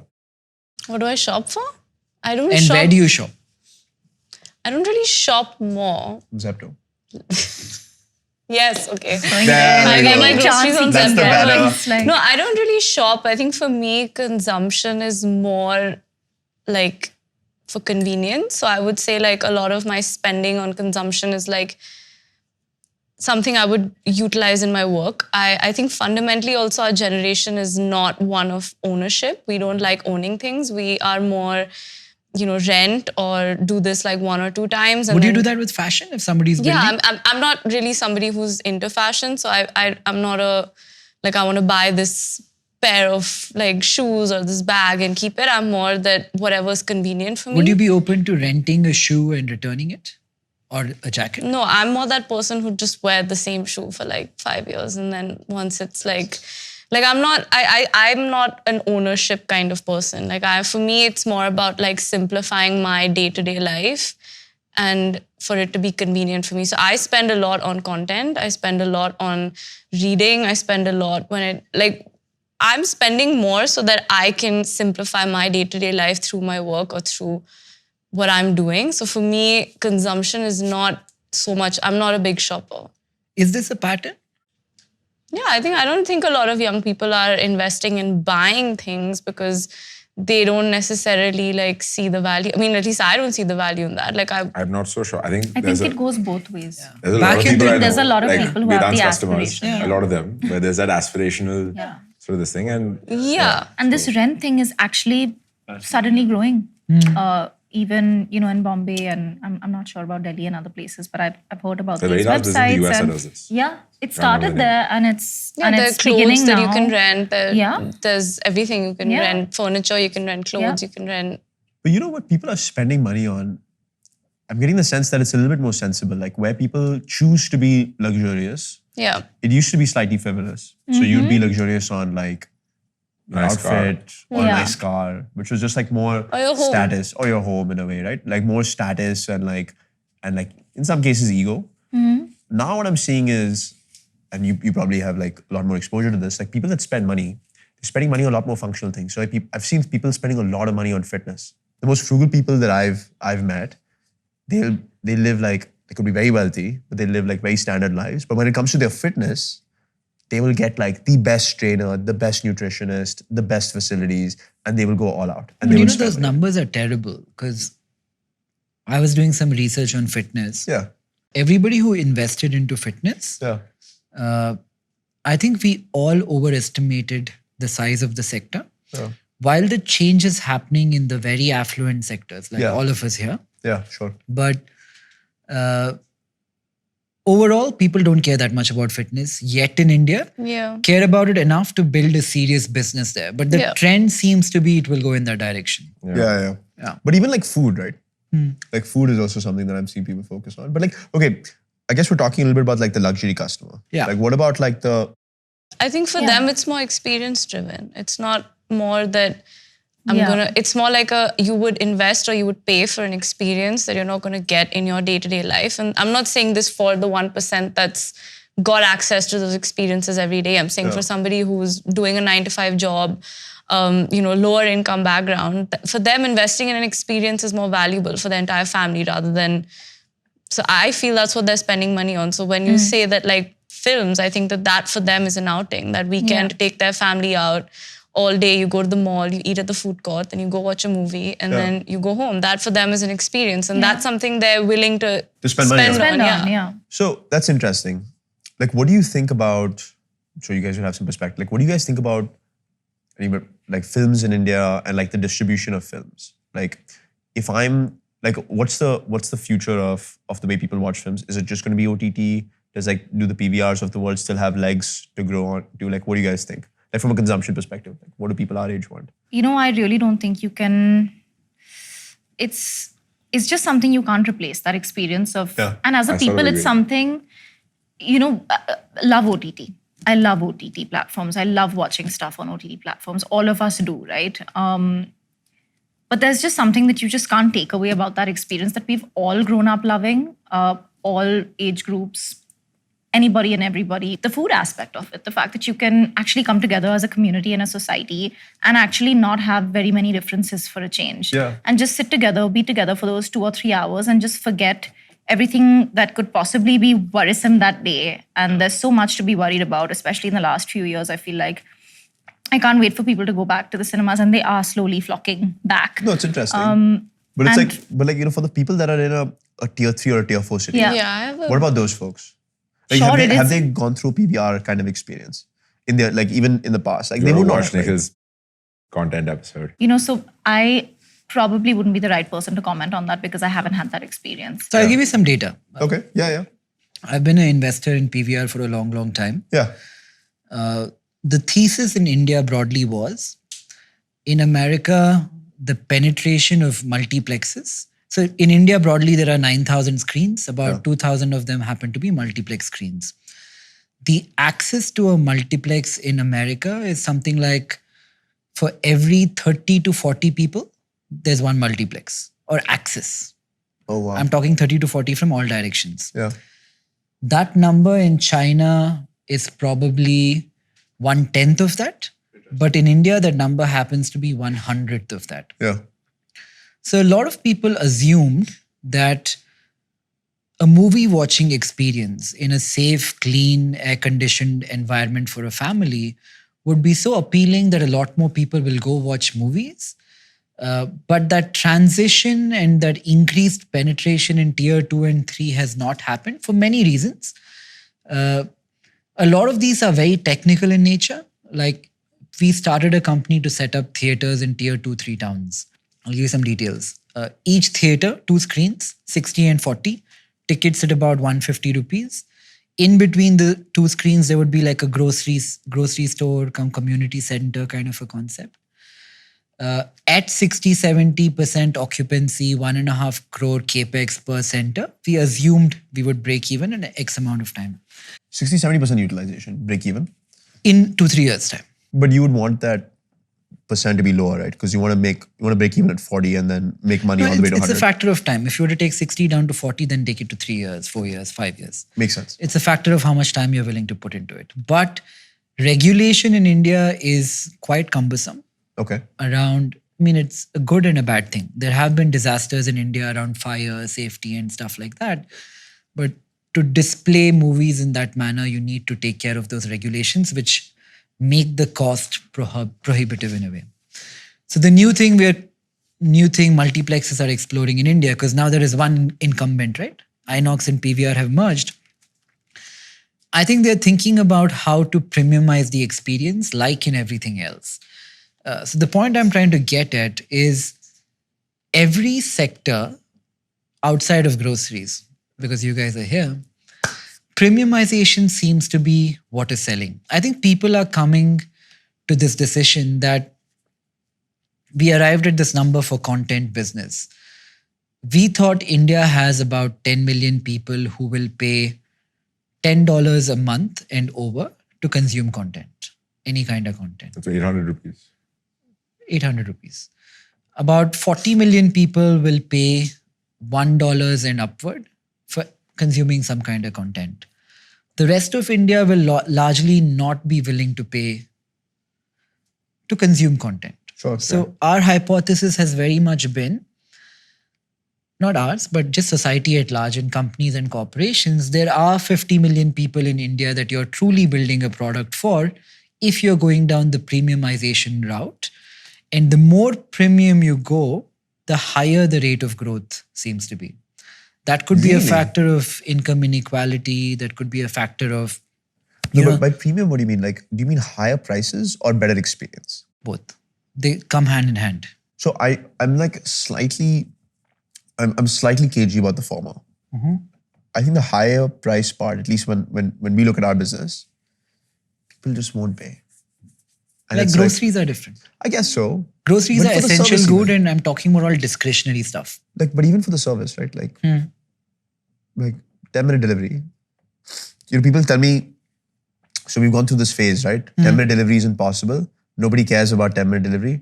Phase 2, and then when we got past that, phase 3, 10-minute delivery will not make any money, which we're also getting past, right? But in that second phase, At what scale does 10-minute delivery make money? What percentage of the population is using apps such as Zepto to shop? very small, like Very, very small. basis points. What's the number? Like It would be, way I mean, below like, 1%. To give you the exact number, it would be like about today collectively 0.3% of grocery. 30 bips. What number does that have to go up to before quick commerce makes money? 0.35. So you're close. Yeah. Is that a big part of how you make money, or is it more increasing the value of order? Right now, Multiple levels. it's more that though. Increasing the value yeah. of order? Most Is of our the dark value stores are order not making organic? money. It's a matter of getting more dark stores, launching more dark stores, getting them to that point where like corporate overheads are covered. To be honest with you, most of our stores make money today. Right. Right. And yeah, like now people are starting to internalize that, oh shit, these stores are starting to make, throw up like pretty meaningful amounts of cash. But anyway, so like coming back to it, I think like, I don't know if people are still willing to pay. I think that inherent sense of frugality in India is still deep-seated. I think the problem statement is, how do you give them that experience without the cost? Do you think the ecosystem got spoiled by cheap foreign money which came in and artificially discounted everything last 2-3 years? 100%. 100%. But not just the Well, customer. It's not even just about the customer. It's about the operators. Yeah. The operators got spoiled, not the customer. The And do you customer- think a lot of what is happening is a factor of money becoming more expensive? I'm talking about the the cycle. discretionary categories, probably. Inflation, high interest rates, money is expensive, less In the money in discretionary India. categories you talked about, like the people you met in fashion or whatever, potentially. I'll 200% agree with that. Like, that is absolutely what's happening. There's nothing structural if you look at the Indian economy that's That's pulling changed. anybody back. it's what's happening abroad that's hurting us. To that point, right? All dollars should come from India. Right. Okay, next question. Instagram sold as much as 44 million blue ticks, mostly to people in the age group of 18 to 34. Why India? No, across the world. Across They the made world. something like 600, 700 million in a day. My God. Wow. Why are, Cheers. That's crazy. how important, I know this happened in China 10, 20 years ago. The perception of you on social media started becoming more important than the real you. Yeah. I know this is prevalent in the age group of 30 to 35. Like my age, people also really care for this. But is that number significantly higher for 20 to 30? Probably. Yeah, probably. Yeah. And you're slightly under, I would also say. Slightly under Yeah, 20. yeah. Yeah, brother's to the point where it 15. gets Honestly, unhealthy. yeah. I mean, they're Which is consuming unfortunate. Instagram and at what, 12, 13 now? It's not Yeah, even. sometimes even younger. So my honestly, brother's which is 15. Scary. I think he got onto Instagram probably like 11 or 12. Yeah. He lives in Dubai. TikTok is not banned in Dubai. So it's like heavy. And you think this trend will continue? Yeah. Yeah. I don't see any reason why it won't. So you think for somebody building a business for Gen Z, how do they serve the need for validation that seems inherently ingrained in Gen Z? So I think Self-status. it's a bit of art and science. So I don't know if you've seen this. There's this guy called Nikita Beer. No. So he's Oh, yeah. so he's a founder in the US. He started this company a couple of years ago called Gas App or something like that, which was like a anonymous, like I don't know if you guys saw this ever, but sort of this whole TBH phase of like posting on like Ask FM, Yeah, any of that? yeah. Like something in that vein, right? So basically, like you could anonymously post. Anonymously Yeah. compliment people in your school. So it was like very hyper, yeah. whatever.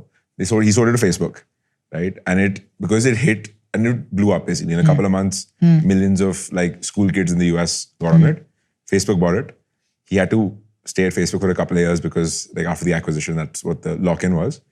He started another company after that and the exact same playbook and the same thing got replicated. He sold it again to Discord for like tens of millions of dollars. So some amount of this can probably be gamed, right? And like this guy, for example, has figured it out. He's had 2 very successful exits in like 5 years, playing on that exact sort of dopamine concept for even people younger than 20. But how does someone new sell dopamine? I'll ask Tara and Navya this question. If I want to build something which will provide this artificial sense of validation, what do I build today? I think it's something more Things like a Soho House recognition membership. based. Being recognized, being appreciated, being Like a Like for- positive like- feedback?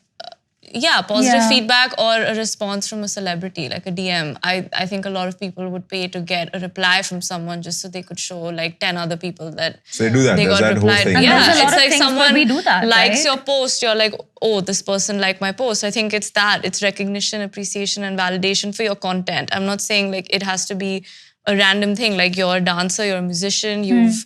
Someone famous has shared your, piece of work. I think that is something people would probably pay for. Yeah, I do agree with you. Or even like this, like false scarcity, right? Like there was this new restaurant that opened in Mumbai. If you order an Indian accent, it's in The Delhi as Delhi, well. right. Very nice, phenomenal place, by the way. That's working everywhere in the world, by the way. Right? Do you think that'll work for Gen Z? I think I think it worked phenomenally for Gems. brands Speed it are up. being arrogant, and arrogance as a sales strategy is working. So- if people go to a brand and ask for something and they say, no, you can't have it, people want it more. So Like Swatch, like the Still, you Omega think so? Swatch. they're building a great business. Okay. But the industry is built on scarcity, right? Like back, it's not as popular anymore, but like when I was in school, Supreme, which is like this New York skate brand, they've been around for 20 years, but at some point they figured out that, okay, if we actually just limit the amount of stuff that we sell Yeah. and do limited drops, Actually. that creates this whole secondary market for it, and there's a lot of hype created. And so that entire industry is this one.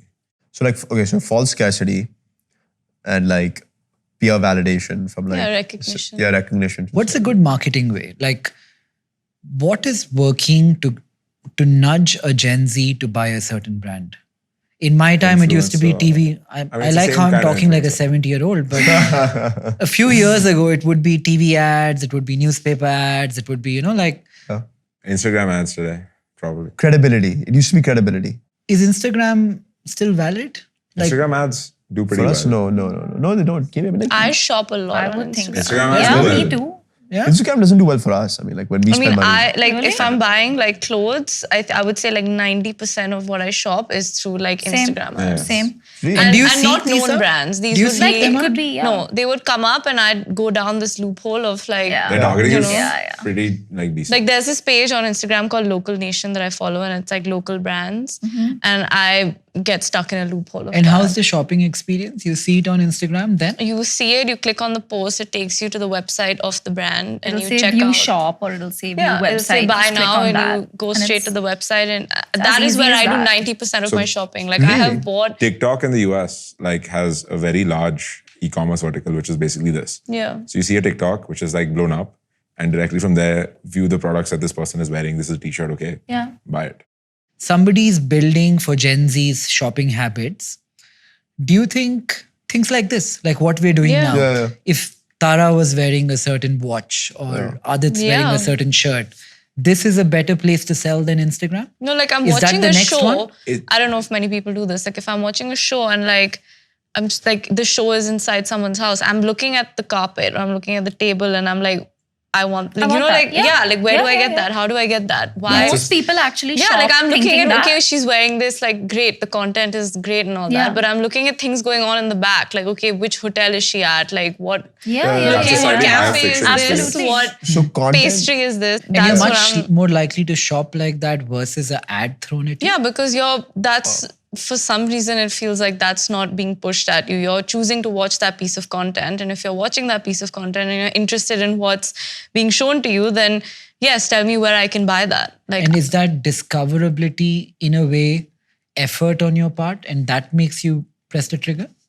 Because you made an effort in discovering a certain thing? no, Yeah. it's somehow for me subconsciously it's like, oh, I wasn't going to this to buy something. Yeah. I was going to either be educated, to be entertained, or just to But generally Yeah. consume. Influencer marketing is basically the same thing, right? You open Instagram not But to I buy wouldn't. something. I don't know. I don't know how effective that'll be in like 4 or 5 years Yeah. because now practically everyone is an influencer, and That's fair. so That's a I little feel bit. like it's the more, at least in my mind, it's the more organic way of purchasing when you're watching a piece of content, and like because it's something I genuinely do. Like I see some location, and I'm like, what cafe is this? Like what Yeah, noodles same. are they eating? Like where are they? For example, let's say Aadit posts something on Instagram, which is like, okay, he's at this nice restaurant, and you see the dish there, right? And you're like, oh wow, this is a nice looking restaurant. Yeah. And he's tagged the location there, and that's how you sort But of. I don't know. I feel like I see that every day. Like if I'm watching a So piece of unique. content, this is something So that much noise there. This is yeah, like, this okay, is interesting. in a way to me it seems more organic and more Yeah, I agree with that. genuine Yeah. than I do feel like though with older generations, like even, I would say 40 and above, it's easier. And I've noticed this with a bunch of folks that I know. When they see the ads on Instagram and they're scrolling, they actually, even if they don't really know how to go through the whole process of going and actually buying so-and-so item, they actually figure it out and they manage to do it. And because it's so easy now on Instagram and all of these sites, right? You just click on something, it'll say, go to website or go to shop or view shop or something, click on that. Your item is right in front of you, buy. This is what it's for, buy, credit card details, done. Does everybody in Gen Z have a credit card? Is that the means of shopping? What is Gen Z's age again? In my textbook, below the age of 30. There's no. What's That's the not Gen Z. starting no, point? I don't think I would say starting point is 18 to 30. no, I don't think so. No, they don't have a credit card. So how are they shopping on streaming, on social media, on Instagram? UPI. UPI. Yeah. I use GPay for I don't use a credit card. I don't use cash. Really? I Why use is that? GPI for everything. Why? It's easier. It's just easier. I use it for ordering stuff online. I use it for food. I use it for an Uber. I'd use it for even if I'm going to buy like an ice cream on the road. I don't carry cash. I don't carry think cards. But cash from a is like- financial lens, a credit card is giving you interest-free credit for 30 days. I know, but I'm choosing convenience over Over having to remember to pay a credit card. But you know that interest fee. So the thing is, with UPI, the vendor ecosystem is so much better. So the amount of what she just mentioned, getting ice cream on the road, the Uber driver, he won't accept a credit card. Yeah. So you're just blocked. right? You're Because just you- automatically ingrained into thinking that this is just the best and fastest way to. Yeah. Yeah. So what we're saying is if you're building a business for Gen Z, UPI is your go-to payment mode. Yeah, for That you sure. need to Content plan for. agency. Yeah. Content is going to be part of the communication, part of the narrative. Is there Part of one the- social media app which is more relevant today than others? Up until we become Instagram. like China. It depends Go to on the streaming? demographic No, I you're think looking at. If this you're looking at demographic. a younger demographic, I would say Instagram. If you're looking like my mom, then like Facebook. No, and but- if you're looking at my grandmom, then YouTube. What do we think about It's like Really? Yeah. I Oh, mean, yeah. My YouTube grandmom is literally still- serves yeah. YouTube, but It's my nuts. mom will serve. Like if you look at any mom in the country, she'll be on Facebook watching fake news, and if you look at a Gen Z, they're on Instagram. like My far too grandmom relatable. every day is like, "Oh, I saw this on YouTube," and I'm like, So, "Who my grandmom- watches YouTube?" And she's like, "I do." So it's Yeah, really Tara. it's. No. I actually think that so many people from an older generation have switched to Instagram. Like, it's just so convenient. There's something that attracts all age groups to Instagram. I think it's the convenience of it and the availability of you can shop on it, you can get entertained by it, you can watch brief videos, you can watch long videos, you can watch talks, you can hear seminars, you can listen to music, you can watch someone dancing, you can hear your favorite celebrity talk about something cool, you can see branded content. It's just offering you everything with just doing that. So, and I feel like it's entertainment for like hours and hours, and that's why there's this continuous scrolling, even in an age group like my mom's age group. And I see it and I'm like, oh my God, we're the same. What do you guys think of from a Gen Z perspective of society? Wage growth has largely lagged asset price growth. Yeah. So let's assume in India, salaries are growing by 5%, but assets like your home, your equity, whatever investment you have is growing at 10%. As long as that is the case, the wealthy will continue to get wealthier because they have the assets which are growing faster. How do you guys see that world? How do you, I know you come from a fairly, I would not like to say how privileged, how whatever, but I think it's fair to say everyone here is from a privileged background. And I think there's no point making it look like that is a bad thing. You're a circumstance of where you're born, and I don't think anybody can judge you for that. I think just life, right?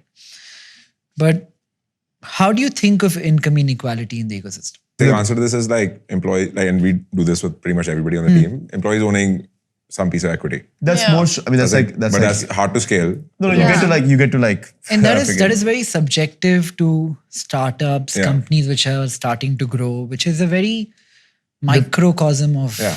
If you're creating value, what you can do with your profit, there should be some limitation there. Like if you look at pre-80s in the US,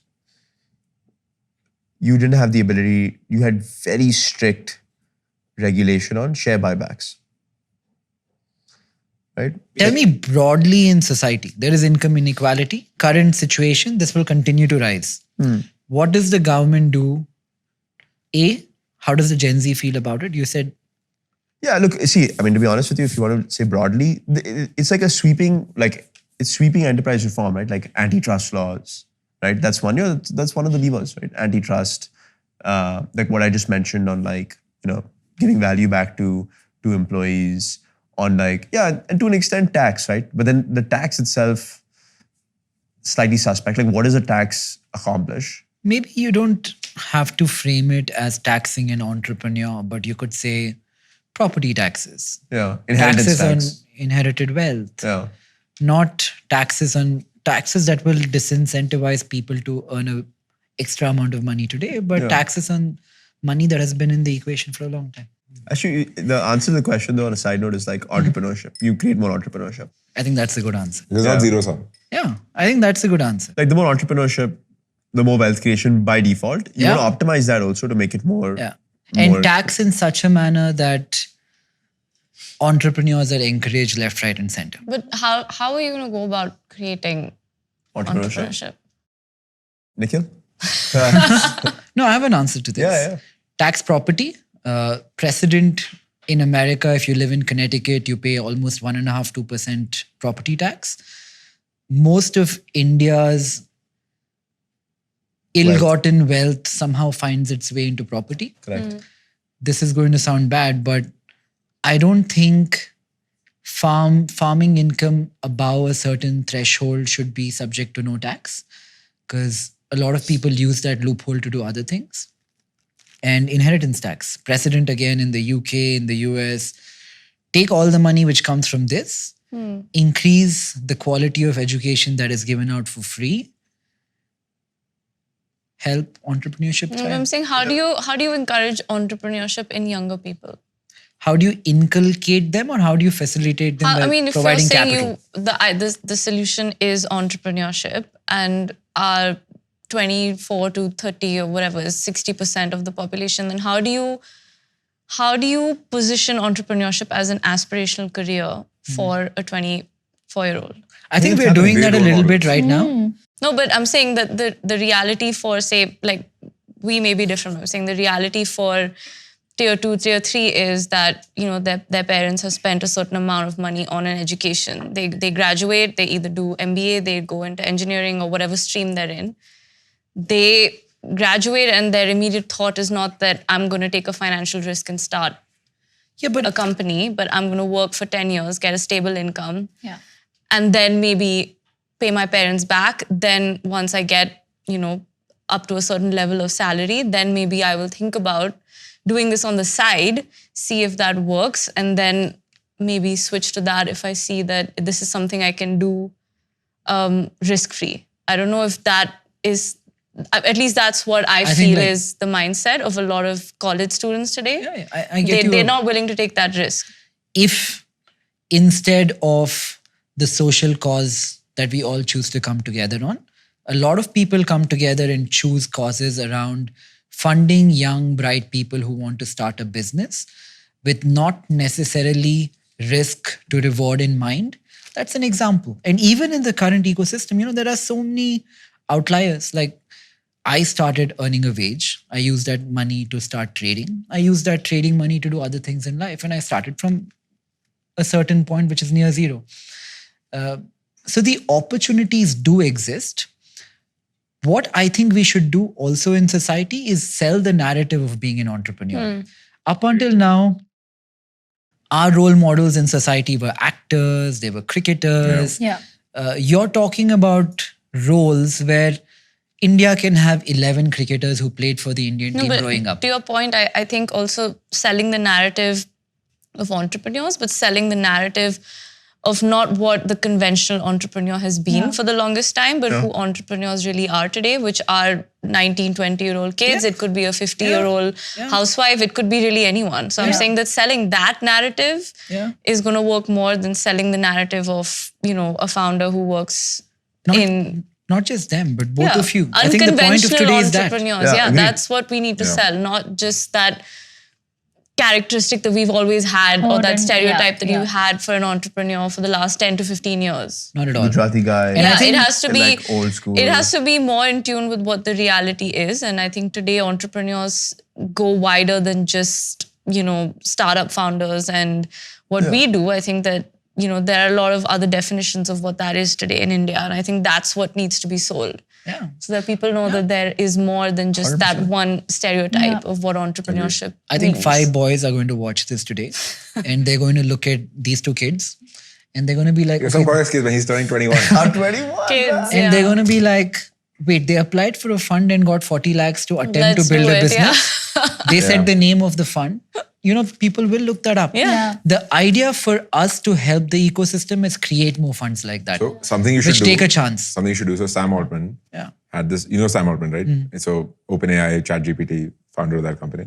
He has this podcast or like a, whatever, it's on YouTube. I guess it's a podcast with Jack Collison or Patrick Collison from Stripe. And within that, one of the things that he was like, that Sam said, something I've always wanted to do, haven't had the time to do it, is just to pick out like 100 of the smartest kids and normally would go work like some random job at a Google because of the stability and say, I'll give you, I mean, it's US terms, you can like do the translation to India, but I'll give all of you $100,000 a year for 10 years. With that, do whatever you want, right? So that at least that pressure of, okay, I need to go work at a job is done. He has the means to do it. You should think about doing something like this. No, we are. We're planning this center where there's no educational requirement.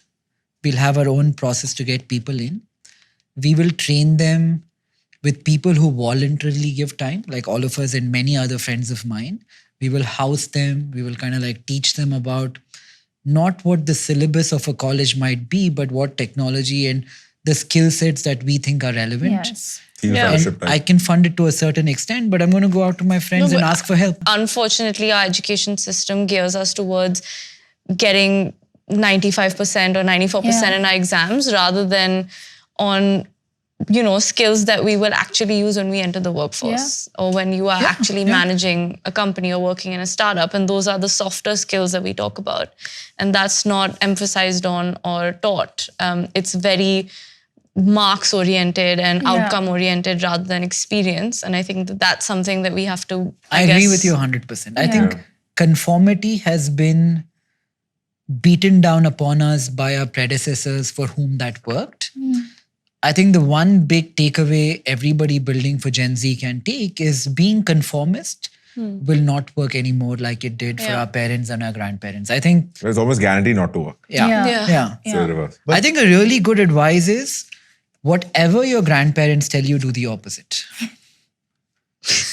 Interestingly, I guess. I somewhat disagree. Like, to be honest with you, like Go on. if I was, like, I would actually, like, most people ask me, okay, you guys dropped out of college. Should we drop out of college? I say, no, don't drop out of college. Like, stay in college. Yeah. Right? Like, and see, I think like the problems that you're bringing up are absolutely 100% true. I think like the answer to that is just reform. Like, there is a way to just build a better education system that adds value. But I'll tell you, I agreed with you up until a few years ago. I'm going to get so much crap for saying this, but the quality of free resources, the access to books for free, the access to quality education for free is going up at such a pace that to not have the conformity that is required to be in a institution which is built on legacy like a college. I don't know if today the pros and cons kind of like weigh each other out. So There if were always more pros 10 years ago. So if you had, let's say, a nephew, right? Or let's say even like just like an average. I have a nephew. Okay, he has a nephew, but like let's take an average like. His school doesn't have exams. I find it so weird. That's awesome, right? His school doesn't have exams till 10th standard. They teach them how to like grind spices and stuff like that. What? This is That's something a little bit amazing. Wait, a did you go Jiddu- to Where- school? what- It's a Jiddu Krishnamurti school. Wow. oh, I almost went to Rishi Valley. Yeah. I almost went there when I was 7. Yeah, but this guy is incredible, okay? Like, Jiddu never wrote a book, but he So many spoke speeches, a lot yeah. that people have kind of like collated and made books out of it. Yeah.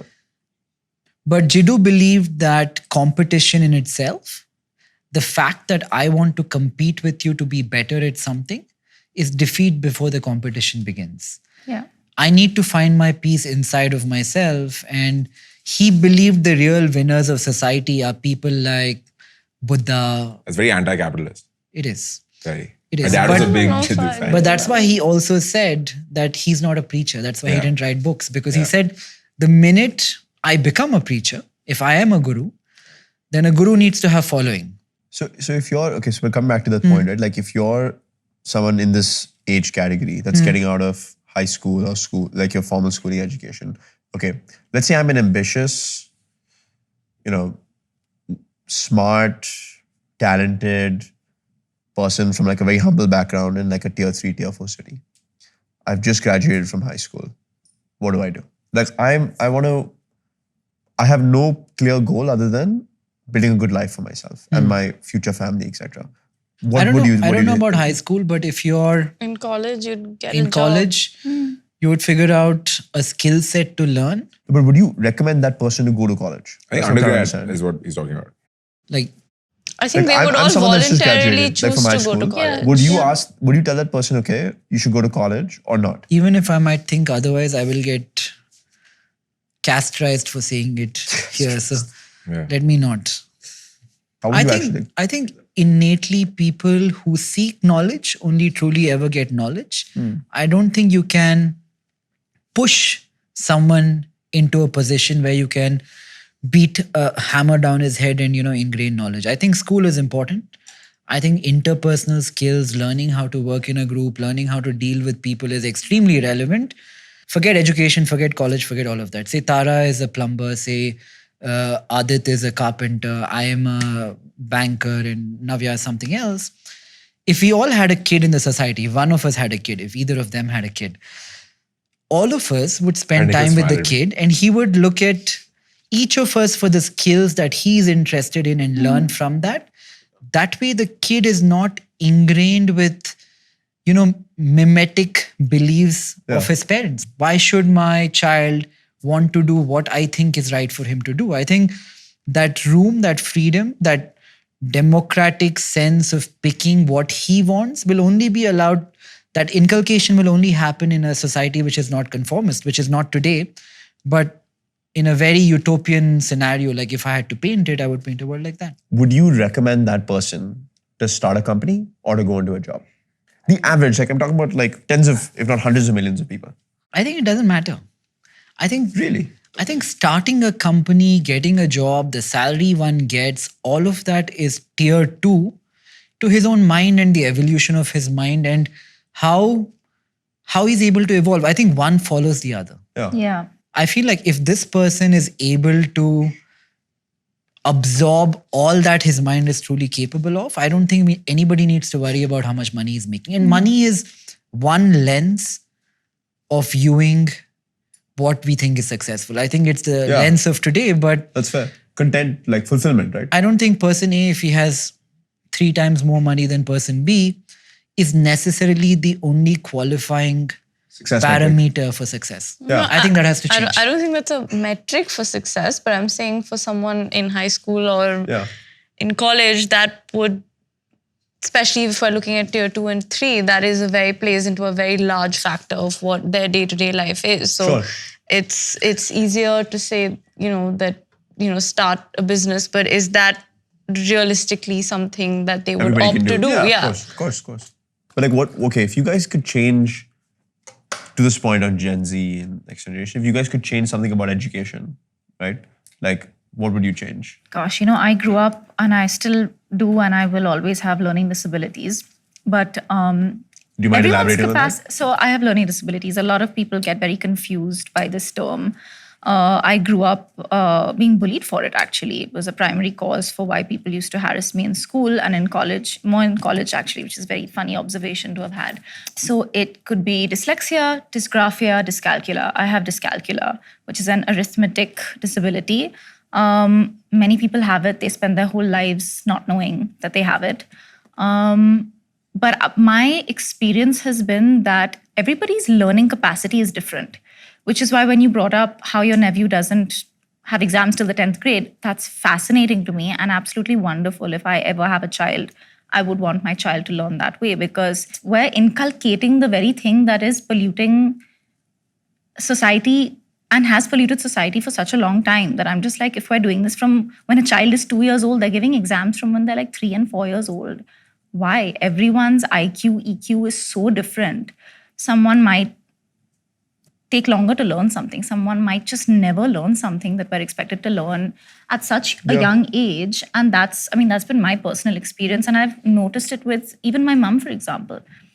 She struggles with the same stuff that I struggled in school. But at that time, this conversation also of having learning disabilities, people call it all sorts of crazy things in schools and colleges because we don't understand it, because we don't talk about it. So if there's something in education I could change, it is the fact that it's like the Montessori system, right? Yeah. That's great. Why don't more children go and why don't more parents inculcate that system with learning? There's so much more that we can do and change in our education system. Soft skills, life skills, first aid, basic banking, understanding of how to communicate in groups better. We're all going to work at some stage in life, whether that's as a homemaker. We're all part of interpersonal relationships throughout our lives, and we're not taught that. We're taught competition, especially as women. And I just don't understand these concepts. And this is something that begins in school. And it, of course, does begin at home as well. But if we just understood how to adapt and how to change, God, I really hope I don't get into trouble for saying all of this, but there are so many different ways to learn. And I feel like sometimes in the West, they've understood that. And I know that because I know a lot of educators in the West. My sister is one of them. And it's just a very interesting way to learn. And kids grow up happier. There's a lot less. The rate of depression in kids today and mental health, the conversation that we can have on this will be for days. But I mean, it's very upsetting because we're not open to the change in how we can change education. And it starts at 2 and 3 years old. It doesn't start. By the time you're 9, most of your habits are set. So if we're starting this at 2 and 3, I mean, that's really scary and that's really sad. And having gone through this in my own experience, I just feel like there's much we can do to change. Most of the people that are trying to tackle education are starting at like 10th grade and then whatever. Yeah. You know, like undergrad, solving for entrance exams and all that. Whereas there's probably some very large opportunity. But KV, the thing is, with the evolution of tech as quickly as it's happening, I think the upside of being able to regurgitate information that you have had to memorize by reading it 100 times, I think the incremental value of that is dropping very quickly. I 100% resonate with everything that you said, right? Like viscerally, and I see it at scale. The thing is though, and like I'm just using my own sort of life experiences and like that sort of ruthless competition, that like rigorous, unfair, extremely tough environment. Like I came from a very competitive school. I'm very grateful to my school. I came from a very competitive school, and it was all about who would be the best, like academically, extracurricularly, from a sports perspective. Student of the year. In a way, but a lot less exciting and like a lot less attractive people.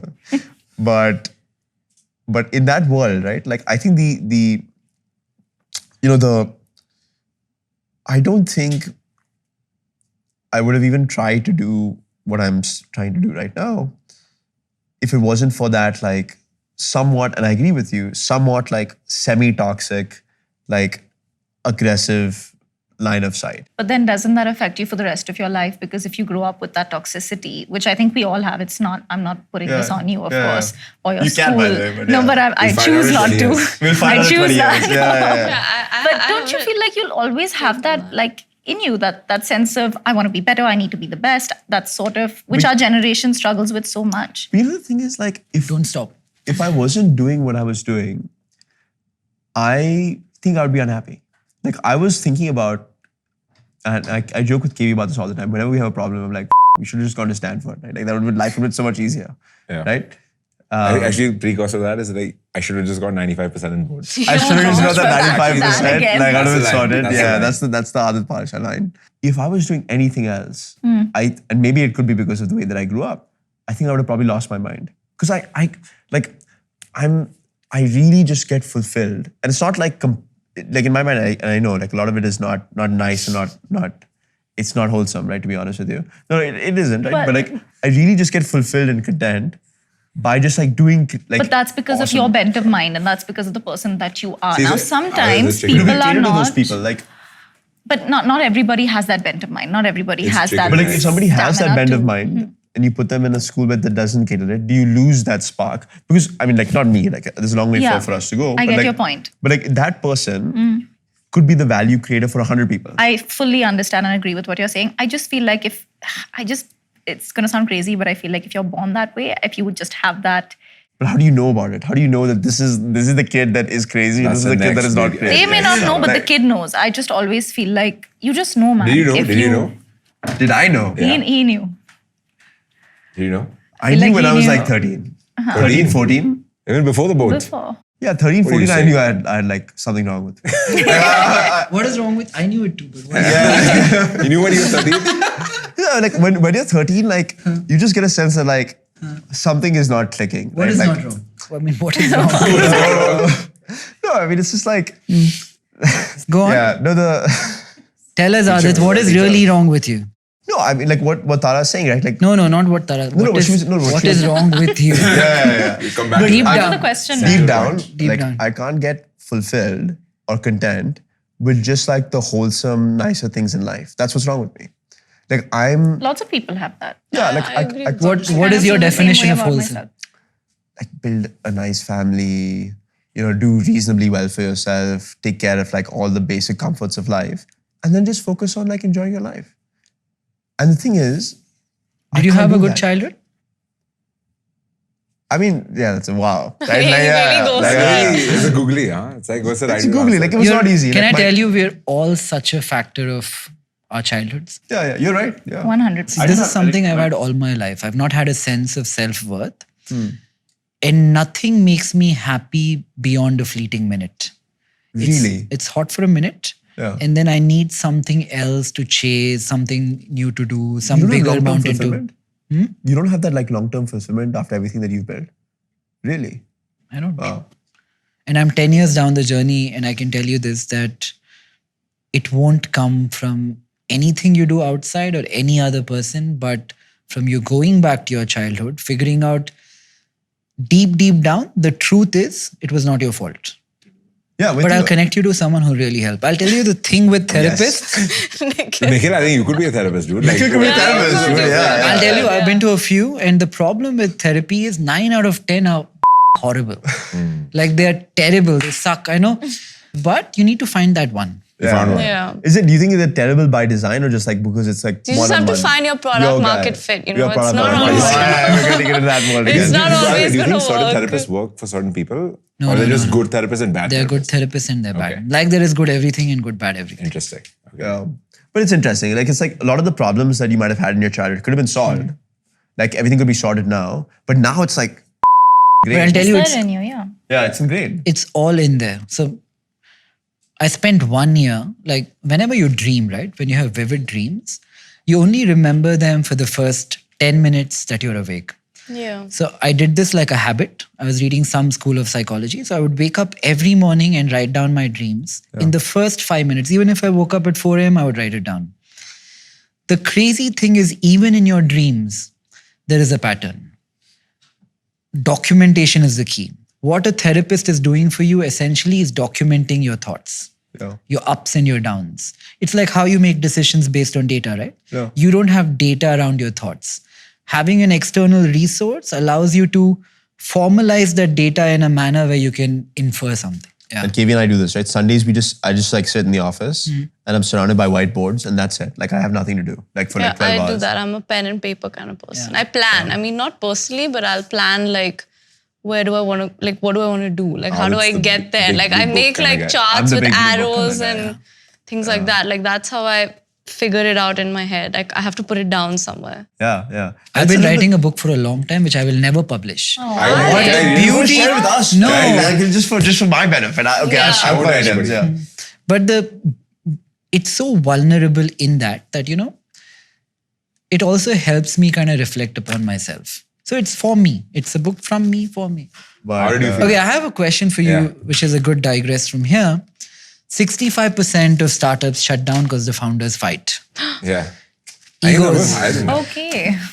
But they're the Zepto brothers. Come on, They're not brothers. the- Zepto Brothers. Tell us, brothers. Grocery. Egos. Grocery, man. Egos. Okay, this is important to a lot of people who are starting companies in their 20s. How do you stop yourself from getting egoistic? One will be more popular than the other. Yeah. At different times, it'll change. Yeah. One probably will, at some point, by virtue of outside influences, own more of the company than the other, be perceived in the company in its own little bubble of hierarchy in a different order than was the preconceived notion in different people's minds. How do you deal with all this? Can I ask you that question? Yeah, sure. With Nitin, right? Yeah. How did you do that? So we have the added advantage of being brothers. Yeah. And we do Real terms. yeah. Yeah, we're brothers, man. Yeah. Same thing. Same thing. So we do like- completely different things. Yeah. So all my time is spent on stock market related stuff. All his time is spent on people and broking related stuff. So we don't People get in each other, broking related Broking. stuff. So we don't get into each other's way. Like I do my piece and he does his piece and we just happen to complement each other. But that works for us. But that being said, you know, there are times when egos come into play. There are times when misunderstandings happen. Luckily for us, things that really helped is from the very beginning, we had everything on paper. Yeah. Oh, And we really? were very that much... formal, like as brothers. See, this is an old journey, right? Like when I started trading full time, I was 17. When we started working together full time, we started a company called Kamath Associates, which is 16 years ago now. And we've been on this journey for so long. Along the way, we've had lawyers, we've had constitutions, we've had many ups and downs. But the one thing we've never had is anyone outside. We've not had investors. We've not had debt. We've run it like an old school shop, like an old school banya business in the farce of a modern company. That helped. But still, there will be misunderstandings, and neither of us generally agree whenever there is a misunderstanding. But if it is my part of business, if it's anything to do with stock markets, investing, trading, related stuff, I take the final call. If it's his part of the business, anything related to product, people, broking, all of that, he takes the call. Makes sense. Yeah, look, I mean, I think with KV and I, it's similar. I think it just comes from like deep respect. Like I truly in my bones believe that KV is much more talented and intelligent than I am. He's not here sitting here. Do you also voice it as many times because you fear this altercation might happen based on numbers, 65%? Yeah, look, I think you're right. I used to, but today I believe it. Like today I tell KV that he's smarter than I am because he probably is. Right? And I think I know that there's the chance of us getting here. We were like 18, 24 months ago, sitting in a table in his living room. Now sitting here, right? With Nikhil, Kamath and doing all Don't this make stuff. me sound like that, okay? But go on. Yeah, no, but I'm like I know for a fact, viscerally, after going through it, I couldn't have gone through it without KV. I couldn't have done it. I wanted to quit in the early days when we were failing. So we were failing. Your boyfriend was praising you so much, you missed all of I it. was first You're praising missing you, the man. good stuff, man. Restart. He said you were smarter than All of that is like... Have there been nights where you've cuddled and gone to bed together? Dude. Yeah. So you know what? Can someone at the end, one of you guys just make a montage of all the weird questions? I think we should think we are like a separate. It would get weird if I It's just asked them that question. You guys are okay. Is this the only podcast where the innovators come in? I don't think you asked Rajat these questions. They just cut it out. No. He asked them, they just cut it out. just like they're below It's 28, so it possible. works, whatever. Yeah. No, I ask everybody. If they cuddle together, Like the founder of Sequoia and Axel. Well, Do you guys cuddle? ask Like, everyone that. no. I mean, I think it's just like I think it's healthy. Like endorphins get released and shit. Yeah. Everybody should cuddle a bit more in life. nice Go to the body. crossfire. sweet, Tara guys. is crossover. Cute. Can I give you guys some advice as an older brother? Yeah. Like when things happen so abruptly in life, often we don't realize that our actions of yesterday, which used to be funny, today can be misconstrued to be something else altogether. Because you've only been doing this for X amount of time, but everything has changed. Like a king's son is prepared to be the king all his life. But for people who are starting off first gen, you might not take your actions so seriously, but society will not be so forgiving as... But I mean, like, on that point, and I actually want to know, like, for all four of us here, like, what would your advice be? Like, all of us are trying to do something else. Like, what, from your vantage point, as like the elder statesman, like, what's Elder your statesman. The future prime minister of this country. Professional advice, personal advice? Both. I don't trust Nikhil's personal advice. Oh, wow. Dude, they Just are that. You can give us But both. continue. Sorry. Professional advice would be what I just said. And I'm saying that more so because I've experienced it. Keep that one group of friends who you are, yourself with. But the lesser said, so much better than more being said outside of that. And I've learned it the hard way. And I feel like you should eliminate drama in your life. This is personal advice. So what I do as an exercise is take all the people in your life, whoever is adding drama, write their name down and just eliminate them from your life. Because situations are often dramatic, but more often than not, people are dramatic and they draw that into your life. Yep. She resonates with You this. resonate with that? She resonates with Yeah? this. I think we all do at some level. Yeah. Probably you more. than Personally me. that, professionally that. Okay. Yeah. Tara. That's good advice. Tara, yeah. What's happening with Bollywood amongst Gen Z? Is the interest in Bollywood going down compared to 10 years ago? I don't think the interest in the industry is going down. I think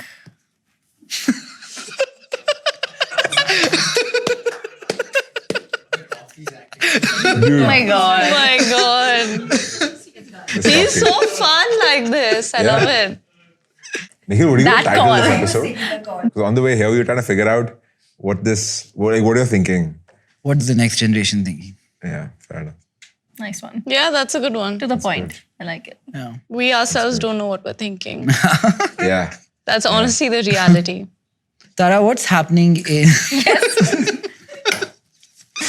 Try to keep a straight face. Yes, Nikhil. So Tara, what do you think about... This is the second time I've heard Nikhil ask this question. Oh, man. So bad. Is it now? Aadit's not responding. Okay, first question. Yeah. I'll come to... That's in the tape. Okay. Edit. I'm trying to quantify this. Like, I'm just gonna look somewhere else. These smirks. I'm not looking at the painting. He's laughing at how many people are going to see this podcast? I'm gonna cheat the Like, look. maybe I'm just understand gonna that. cheat the look. Okay.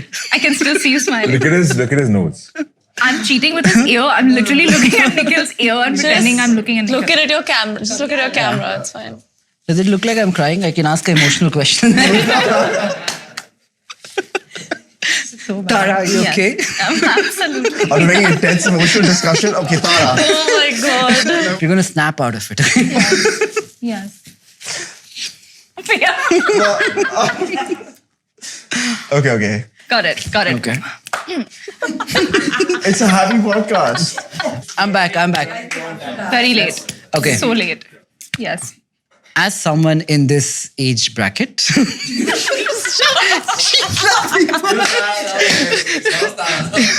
we're ready. 1, 2, Ready. 3, go. As a young person, As a young star. Can I just like hide under the table right now? yeah, I'm gonna start with my answer. Yeah. What is Bollywood thinking? I mean, What is Gen Z thinking thinking about Bollywood? Bollywood? Honestly, I feel like Okay, as a no. generation, we're craving the kind of films that we grew up loving and watching. I feel like recently, and I've had this conversation with a bunch of people in and outside of the industry, we're not making the kind of films that we grew up loving and watching, whether that's rom-coms, whether that's, situational comedies, whether that's certain genres. It's just fun, lighter films. I feel like while it's amazing that we've gotten into making more serious cinema and cinema that's so meaningful, which is so important, obviously, especially in a towards a generation that is a thinking generation and that cares about things that have meaning and depth. And that's why films like Rocky or Rani and so many of the films that have been doing well recently that are lighter, more fun films, these are things that we're craving. We've also seen a very horrible time in every way recently. Every family has had, almost every family has had a loss. There's been a huge tragedy with COVID. Economically, we've just, been in this slump. So I feel like we just want to go back to the movies. And Gen Z we're at that exciting stage where we want to look at happier content. there is this distinction. A lot of really young people are trying to become influencers. Do you think influencers are a threat to Bollywood actors? And is that line blurring? And if you had a piece of advice for everybody who wants to be an influencer, what would it be? So because I'm not really in this space, I'm not really sure what advice I could give. Do you think But of yourself as an do- influencer? Sorry, before you answer those questions. I don't. So the stuff that I put out on social media isn't stuff that, and I'm fully aware of this and I have accepted it, and I still choose to put out certain things on social media that I know necessarily may not resonate with a lot of people. But that's me. And that's example? organically, just the stuff that I post pretty often is Which is? food-related stuff that is not necessarily the kind of stuff that you would imagine Or literature. someone, or just the songs that I listen to. Nobody is listening to that. Almost nobody's listening to it. No one really connects to it. No one probably likes it. the random stuff that I post. So I'm not sure about what advice I would give them, but I just feel like, I don't think, to answer your first question, I don't think that they would necessarily be threatening to my line of work. I feel like they're separate things to How watch. easy is it to monetize? Let's say you have 9 million followers on Instagram. If you had to live and earn a wage just based on that, is it From Instagram, you mean? highly rewarding from a financial lens? I would imagine so. I wouldn't know because that's not what I do. But I would imagine so. It's not something I personally connect with and think that I could do. But it definitely takes a lot of energy, a lot of time, a lot of thinking. What makes me confused is when I see stuff that seems a little bit pointless and a little bit daft sometimes. I just wonder why we're giving into content sometimes that just isn't fulfilling anything. Do you think influencers have a responsibility of what they are promoting and selling? Like if something... Yeah, as much as all of us do when we post, because we're all influencing someone, right? Whether that's me with however many followers, whether that's a friend of mine who has 300 followers, whether that's whoever, we all have that responsibility. But at the same time, I believe in not taking things so seriously. What is selling right now? Say I'm 20 and I want to be an influencer. What should I do to build distribution? Should we even encourage it? What, a 20-year-old who's an influencer? Who wants to be an Who influencer? wants to be an influencer? I don't see a particular reason to dissuade anyone from wanting to be an influencer. Sure. Yeah. Or doing anything that they want to do. Increasingly, our worlds are actually becoming virtual, right? And if you were to live in the virtual world, and this is a commodity that you can expend in exchange for a resource. Yeah, but the slight problem that I have is that like the influencer has become sexy, right? It's become a sexy thing to do if you're young, right? To try to pursue. And you have people pursuing it for the wrong reasons, right? What is the right reason to pursue being an influencer? Yeah. Like, Tara, I'm just giving like basis what I just learned over this conversation. Like you, for example, you had a deep love for the arts. You were not. But Tara's very different to an influencer. I know, but I'm just Yeah. thinking I about don't principally, like, like someone like for example, an influencer, like a financial influencer. Yeah. Like, they're, You know some of these guys. yeah, they're doing it, like the good ones are doing it just like out of a genuine passion for like educating people about basic financial principles that can help them improve their lives. No, I Like disagree. I think so. Actually, See, I mean, yeah. Most Like, like I mean, like maybe principally, maybe it doesn't happen in practice, but like the influencers in practice, that they're all just succeed- like good-looking guys and girls that are just like get distribution for the reason that they're good-looking, and then they sell. No, but whatever Navya, what are brands your that they're thoughts selling. on this? goes back to my point of that we are going to consume influencers, we're going to consume different kinds of content. It's up to us as individuals of what we Choose to resonate with, consume, what yeah. we choose to believe in, what we choose to practice, and what we choose to take forward in our lives. I mean, you open Instagram, you'll find influencers. At the same time, you'll find a lot of great content. You'll find a lot of great people who are putting out good stuff. And some influencers who are actually putting out who great are content who are and- doing genuine things. But I like I said earlier as well, it's like you can't sit and complain and blame the platform and the people. You have to then figure out, yourself as an The audience. individual. Your choices, and like what yeah, exactly yeah. you are consuming. I mean, I'm that person. I will always hold myself accountable to things. I will not complain and blame. It's the audience only. Yeah. Yeah, I'm saying you have the to. audience like diverges towards lust more than anything else. Is Yeah, what I'm but saying. I mean that's a I mean, normal biological human slightly trait. cynical Like you view. have to. Kiwi's coming in from point of view of a 21-year-old. No, but based in he's coming Bangalore. from a That's your fair Gen point of Z. view. He's Yeah, coming that's from a the fair point Gen of Z. view. 21 to 30. No, but any Gen Z is looking at love, relationships, and heartbreak. I think those are like the top 3 things that they're probably consuming or watching, whether it's on television, whether it's on Instagram. I'll ask each one of you specifically. Are you going to get married or have kids or not? Adit? I'm very excited to have kids. Yeah? Yeah. With I marriage. will definitely Yes. get Sweet married prompt and will response. definitely have By kids. what age? That I don't know, but I'll definitely get married and I will have kids. Yeah. 30 to 35-ish. Tara? At some stage, I'd love to be married, sure. What I'm most excited about is having kids. So sweet. Like, eventually. Not I'm now, just like in like- 10 years, Same, but eventually. Oh, sweet. Kids. Why do you guys own kids? Pensive thought Aadit. of that. Why am I? You guys are 20, 21 years old. Okay, we have- Go Yeah, ahead. he was probably too young to ask this question. Yeah, you like- guys are I'm kids. What are you younger than talking about him. having Yeah, y'all are kids? like pups. I'm younger than him. I'm very excited to have kids. No, I'm Sweet. definitely My God. Third getting time married. saying now. it. Nikhil, what's it? That's Why is no one asking Nikhil? Nikhil, do you want to have kids? No. I know he doesn't Never. want to have kids. I don't believe in marriage. I don't believe in kids. What does that mean? What do you mean you don't believe in marriage? I feel like being alone, we think it is a bad thing because society has convinced us that being alone is a bad thing. You don't think it's a bad thing? No, I don't think so. I Being think alone is let me not a flip- bad thing. Wait, For me, wait, that wait. is Forget wanting bad. to have Forget- Wait, one family. second. Is there missing value that's on the table that you're not able to tap into if you're alone versus having like a long-term, like 50-year-long... I think the committed opposite is relationship? true. Your ability to evolve is probably highest in isolation. Mimetic theory. If you're around people, you're going to be biased by virtue of your surroundings. And If it's you the want to same- truly I don't agree with evolve, that. you need objectivity. No, but like the thing is though, Nikhil, sometimes I get the sense from you that like evolution is not the end. Like, are you still like in a position where you're just constantly trying to improve? I don't like. Why would you?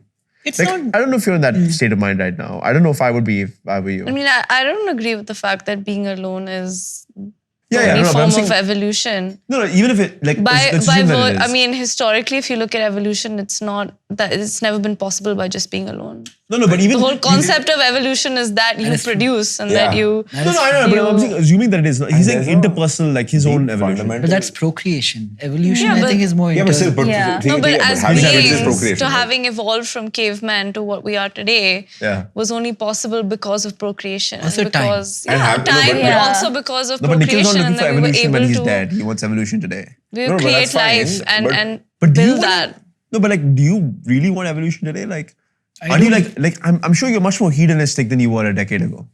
Less so. More hedonistic. Really? More Less so. Seriously. I haven't aged I, yet. I would have thought this. I would have thought this Significantly. podcast is hedonistic in nature, right? No, It's vain in nature. I don't know about hedonistic. no. Aren't they Vain is somewhat like the a same? vanity, like serving It's vanity is a form of hedonism. self-serving that I get to learn about interesting things with interesting people at my convenience. That is vain.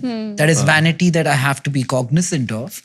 Hedonistic, I don't know. I wouldn't push it I- that Really, way. like, are you not in that Yeah. phase of life where you're just trying to enjoy yourself? No, Really? no. Seriously? This is what I'm telling you. That never changes. The Oh, more man. you something which is coming from That's how outside. I was Like- you give me hope, dude. I'm like, nah. Oh shit. See, all these things that you're thinking importance, Adit's having an existential Money, crisis. all of that. Oh no. anything that comes from outside No is happiness, fickle. dude. Money doesn't buy happiness. That's what Nikhil's telling you. That is Anyway, true. The Yeah, lack money of is- money brings sorrow. Yeah. Exponentially more money Does not bring exponential brings happiness. you slightly more insecurity. And the semblance of power, which is so intoxicating that you start to value things you should not value in a certain way in life more importantly than you should. No, but I think in our world, right, like value creation is so tangible. You can see people get employed. You can see people make a livelihood that would not have made a livelihood. I think it's all perspective. like, I know, but like, you know, when I walk around a store, I'll tell you, I can think I employ X number of people. I can also think because I do something more efficiently, I eliminated 10x the number of people to employ these 1x people who work for me. I agree. I know. I get what you're saying. It's all perspective and the lens with which you're viewing it. It's an industry. Guys, just to bring it back to the topic, I'm going to do a bunch of questions which we need to cover and we'll do it very quickly. I'm going to ask each one of you. Tara, what do you think of woke culture?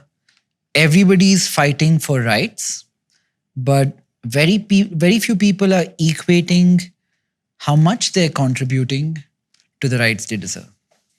Well, I think it's high time that we fight for certain rights that we haven't been able to fight for a very long time. For example? Just equality-based rights, whether that's when it comes to the difference between what men and women get paid in every sector, whether that's difference in how we're treated equality-wise, whether that's, gender biases that we've had for so long, whether that is anything and everything that we're really standing up for. I think it's really important that we do have a voice and that we're unafraid to talk about it. I've been trying to do that in a bunch of interviews recently where I feel like we haven't really touched upon so many topics, whether that's in the industry or outside, or even just as a young woman. So I think it's very important. of course, when things like that are misused and spoken frivolously, that doesn't make sense to me. But I do think I'm an advocate of just rights for anybody that feels they have been treated unequally. So Makes yeah. sense. Navya, a lot of people say Gen Z is entitled and not very loyal. They prefer gig work. What are your opinions on that? I'm optimistic, so I don't believe that. I think that Do you there's- experience it though?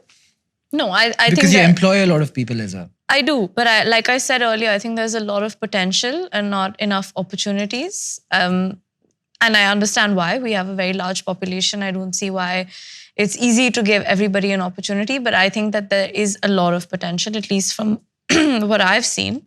I employ a lot of young people. I work with a lot of young people, and I speak to a lot of young people. And I think that they're not given a chance. They're not given an opportunity. And if they were given one, I think that we'd be able to have a much larger conversation on this. I also think that when it comes to entitlement, I think that at least for Gen Z, we've inherited a world where there are a lot of issues, right? Whether it's with social issues, economical, or even political, I think that there are a lot of issues, and we are not given enough seats on the table to give our opinions on those issues. We do feel a certain limit of entitlement because we think that we're not given a chance to voice what we want. And if you're saying that 60% of our population is young people, then why are we not being given those seats at those tables, whether it's at companies or whether it's at a political forum or whether it's in entertainment or content? I think that enabling us to be a part of that conversation or being a part of that, building that future. So I think that that's why that sense of entitlement comes in. And like he said that young people aren't taken seriously. And I think that I see that a lot, even when I'm in the development sector. But even in the development sector, young people are looked at upon as just being opportunistic or just trying to, do what, like you said, wokeism, or we're considered to be too woke. What is wokeism? I don't know what it is, but I would say that we're tagged as a generation that's being too woke, but I think we're just trying to rectify a lot of what has been done, and we're trying to build a future for ourselves, because realistically we are the ones who are going to be living the next 30 to 40 years in India, considering we're 60% of the population. So I think that it's important for us to be a part of a lot of these conversations, which we're not, and that's why that sense of entitlement comes in, because essentially, if we're building a future for ourselves, then why not be proud of that, and why not entitle ourselves to build that? Right. Tara, Gen Z has grown up in a Insta, Facebook world. Do you think they portray a confidence that they truly don't have because they've read, heard, prepared about things which are catastrophic in nature, but they've never truly experienced them? Do you think there's a difference between theoretical information and pragmatic education? I actually feel like as as a generation, everything is being put out as presentation because of the Instagram culture, which I do love, but I also feel like that creates a lot of problems with the generation because, like I said, it's all about presentation. What we actually feel is honestly, more often than not, quite contradictory and dichotomous to how we depict it to be on social media, whether that's Instagram or Facebook or whatever it is. And that, I think, is a really big struggle that we have been facing and will continue to face as long as we give it this sort of impetus. Like Navya has been saying this whole time, it's our choice, the amount of time that we choose to spend on this. And I just feel like it's for a lot of young people that I know personally, and I can only speak because I've had those personal experiences with people, it's become catastrophic to deal with because unfortunately the young people, the young minds that have been so used to social media being such a huge part of their days have molded themselves to becoming versions that they create, because that's acceptable. And they create these acceptable versions of themselves for social media. But actually, honestly, more often than not, we're all quite different to what we portray. What advice would you give to someone like this? Who you actually are and what you really stand for as a young person in today's culture and today's climate, that's what really matters. So stay true to that, because all of this is it's all transient. It's going to go. what I create today is not going to matter 10 years from now unless it's something that stays true to who I am. And I feel like we think that this is going to last forever, and it isn't, unless it's organic and it has depth and meaning. Good answer.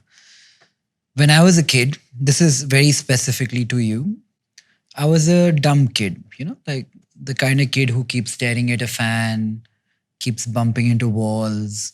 I speak Kannada, so my family called me Boregowda, which means like you have bumps on your head, right? Because you're always bumping into walls. Why were you like this? I actually wasn't. I've always been very clumsy, but very recently, no one believes me when I say you these still like things. So that? I'm really glad that you brought this up. We heard from your sister. Yes, I'm aware. I'm really clumsy. I walk into walls. I don't see things that I really should be seeing. A bit like Aadit in KV tonight. Yes, What does that's that a good. What That's is that? Wow, wait. Let's we're gonna dissect that. What does that mean? Dissect that in a minute. oh gosh. Go on. No, I mean What else very do you bump into? recently. Is it just walls? No, well, to be honest, so we have People also? so Yeah. we were doing this barbecue at home, and I was going to welcome a guest, and the barbecue was outside on the outdoor area that we have at home, and I was not aware of the fact that my terrace door, which is a glass humongous door, was shut, and I ran to welcome this guest with great enthusiasm, as you do, and didn't realize that there was the glass door between us, and I ran towards this person to embrace this friend, banged into the glass, fell backwards, almost broke my nose, had to shoot a close-up scene, very emotional scene for my last film, actually. The next day, with this randomly swollen nose, I used it to my advantage so that I looked like I was, really been crying for hours and hours, of course. So yeah, I still bang into... Talent. Yeah.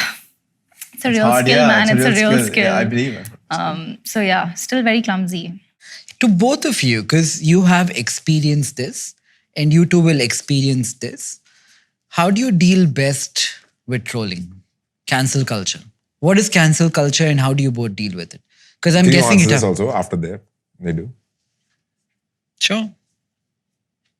You go first. Like, have you two woken up one day and been like, the situation might have not been so big, but in our own heads, things that happen to us become so much bigger. And they actually are. They're not than they actually are, then others perceive them to be. I know exactly what you mean.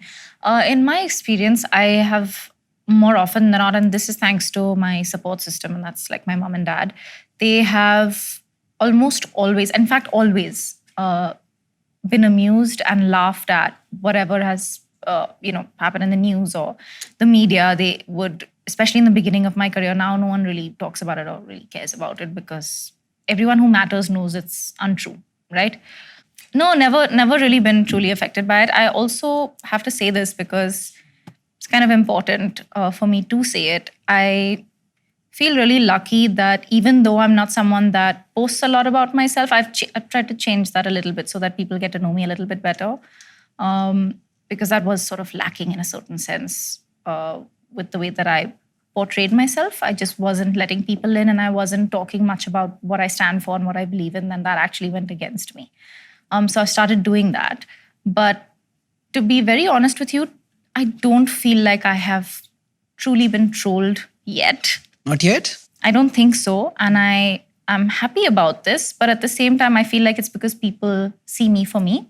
And that's because I put myself out there the way that I see myself and the way that, not the way that I would like to see myself or the way I would like for others to see me, but just been true to myself. And that's why when you asked me for advice to other people, it really has worked for me. There's a lot of ways that you can be when you're in this industry. And it's very easy to be fake. And lots of people are very good at doing that, but it doesn't work. Anyone in particular? Well, Kiwi we'll wants the views chat as in the well. lift, man. Okay. But Navya, trolling? Let's take this offline. How do you deal with it? What I is the mean- best way to deal with it for Have you anyone ever who been wants like to learn? seriously cancelled or trolled? I'm Yeah, sure. I think that for me, firstly, a large part of it is that let's not be ignorant to the fact that a large reason why people are even watching what I'm doing is probably because of my family and where I come from. So that's a large part of it. I think that the second reason is that I've chosen to do what I do, which is be public and do something that's very public and for people. So I can't sit and complain when people disagree to something that I do. I'm also a very practical person. I think that especially in the field of work that I'm in, which is development sector, I think that because I work for people, I think when people have something to say, I'm open to listening to it. I think everyone has a different lived experience. I think majority of this country is going to have a different lived experience to what I've had, because I come from a fairly privileged background, and people are going to have things to say about that. And I think if I'm doing something that is catering to a very large percentage of India's population, then I need to be aware of what they think and what they believe in.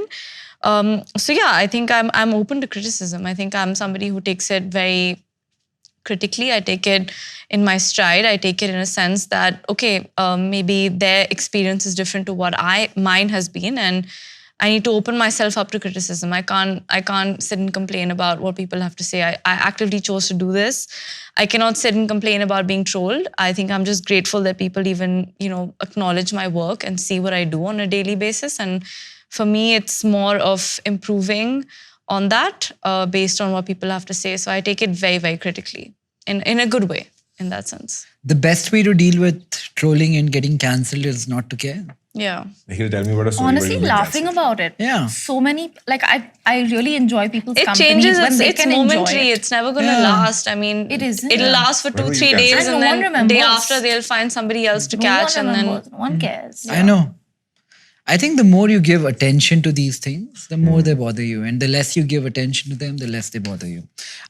One question I missed is tractors. no, we don't Yes. get into How tractors. does the Navya and tractor work? We don't need tractors. to get into tractors right How does the now. tractor work? I'll So take you to the Navya- shop floor and I Navya can spends teach you. most of her day like test the farm. driving tractors in different towns across India. this That's true? how colorful her life is. It actually took me 3 days to build my first tractor. You built a tractor. It only takes 3 days. No, it takes actually 2 minutes if you're on like 2 an minutes? operational plant, but it took me 3 days, yeah. But I have built a tractor. Wait, one actually. second. It takes 2 minutes to build a tractor? Yeah, On an assembly in line. an assembly line, yeah. Assuming all the part. Okay. Yeah, but minus that, it took me 3 days, but I did build a tractor. That's very cool. Yeah. Each of you is a brand. Each of you are a brand. What is your brand narrative in one line? How will Aadit sell himself to whoever you want to sell yourself to? One sentence. I mean, One sentence. I'd say rigor and discipline. Yeah, that's what it would be. It's boring. No. Okay, I'm KB, trying to be disciplined. Similar. quickly, whatever comes to your mind. What are you? 2 words. I don't have a personal brand. We had a town hall for our 2nd year anniversary, and I was cracking crazy jokes. People were loving it. KV was bombing. No jokes. One second, you nothing. give some context. No, one You second, give one some second. context. We were doing like a town hall, 2 of us, and like we were like getting questions from like our HR folks. It was like And a coffee like- with current type It setup. was a coffee with current kind of setup, and we were like supposed to crack jokes, make it like lighthearted. And I was Like like Zepto version. like a Zepto version. Zepto For the cafe team. with- For the team. I was the 2nd year anniversary. This was like 3 months. No, 2 months ago. A month ago. Yeah, like 1.5, 2 Yeah. months ago. And I was making all these jokes, people laughing. When Kiwi was making jokes, nobody was laughing. But when at the end, our head of HR said, okay, who do you enjoy more? Everybody was like, oh, KV. Like everybody was like, yeah, I KV, won. let's go. Your KV won. relationship Nice. is so endearing. I hope it So, always stays actually, this I'll way. tell you what, we've talked about Right? this also. Yeah, it's very sweet. I'll tell you one bit of my, not personal brand per se, but like a personality trait, is I'm probably like people pleaser to probably like a greater extent than I should be. Navya, What am I defining? your brand message. Personal brand. Navya is a brand. I don't know. I haven't really thought about it. I mean, I don't know. I'm just honest and vulnerable. I am who I am. If people like it, they like it. If they don't, then it's their Cliche problem. answer, man. Give us the truth. No, but it's true. I'm very honest about who I am. Ouch. I'm not trying to like conform to who I'm supposed to be, which is probably a perception people have of me. I'm not trying to conform to my family or my last name. This is who I am, and like, Fair. you know, I'm very honest and very vulnerable about it. So that's probably my. Quite cool. Tara? You know, to be honest with you, people have this, and this is the feedback that I get, right? So there's this perception of me that people have, and that much like the industry that I'm a part of is based on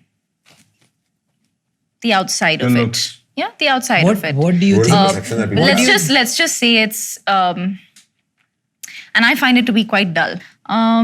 People tend to just decipher and make judgments and perceive you the way that you present yourself, right? So that's, for lack of a better word, I'm going to use the word beauty. But to me, beauty is as beauty does. And that's much more interesting than any other conversation when you talk about beauty. And my industry thrives on that. So if I were a brand, or if I had a brand or a personal brand, which I am beginning very soon, it would be based on beauty is as beauty does, because what you do outlives you. This is going to go. So what you perceive is also transient.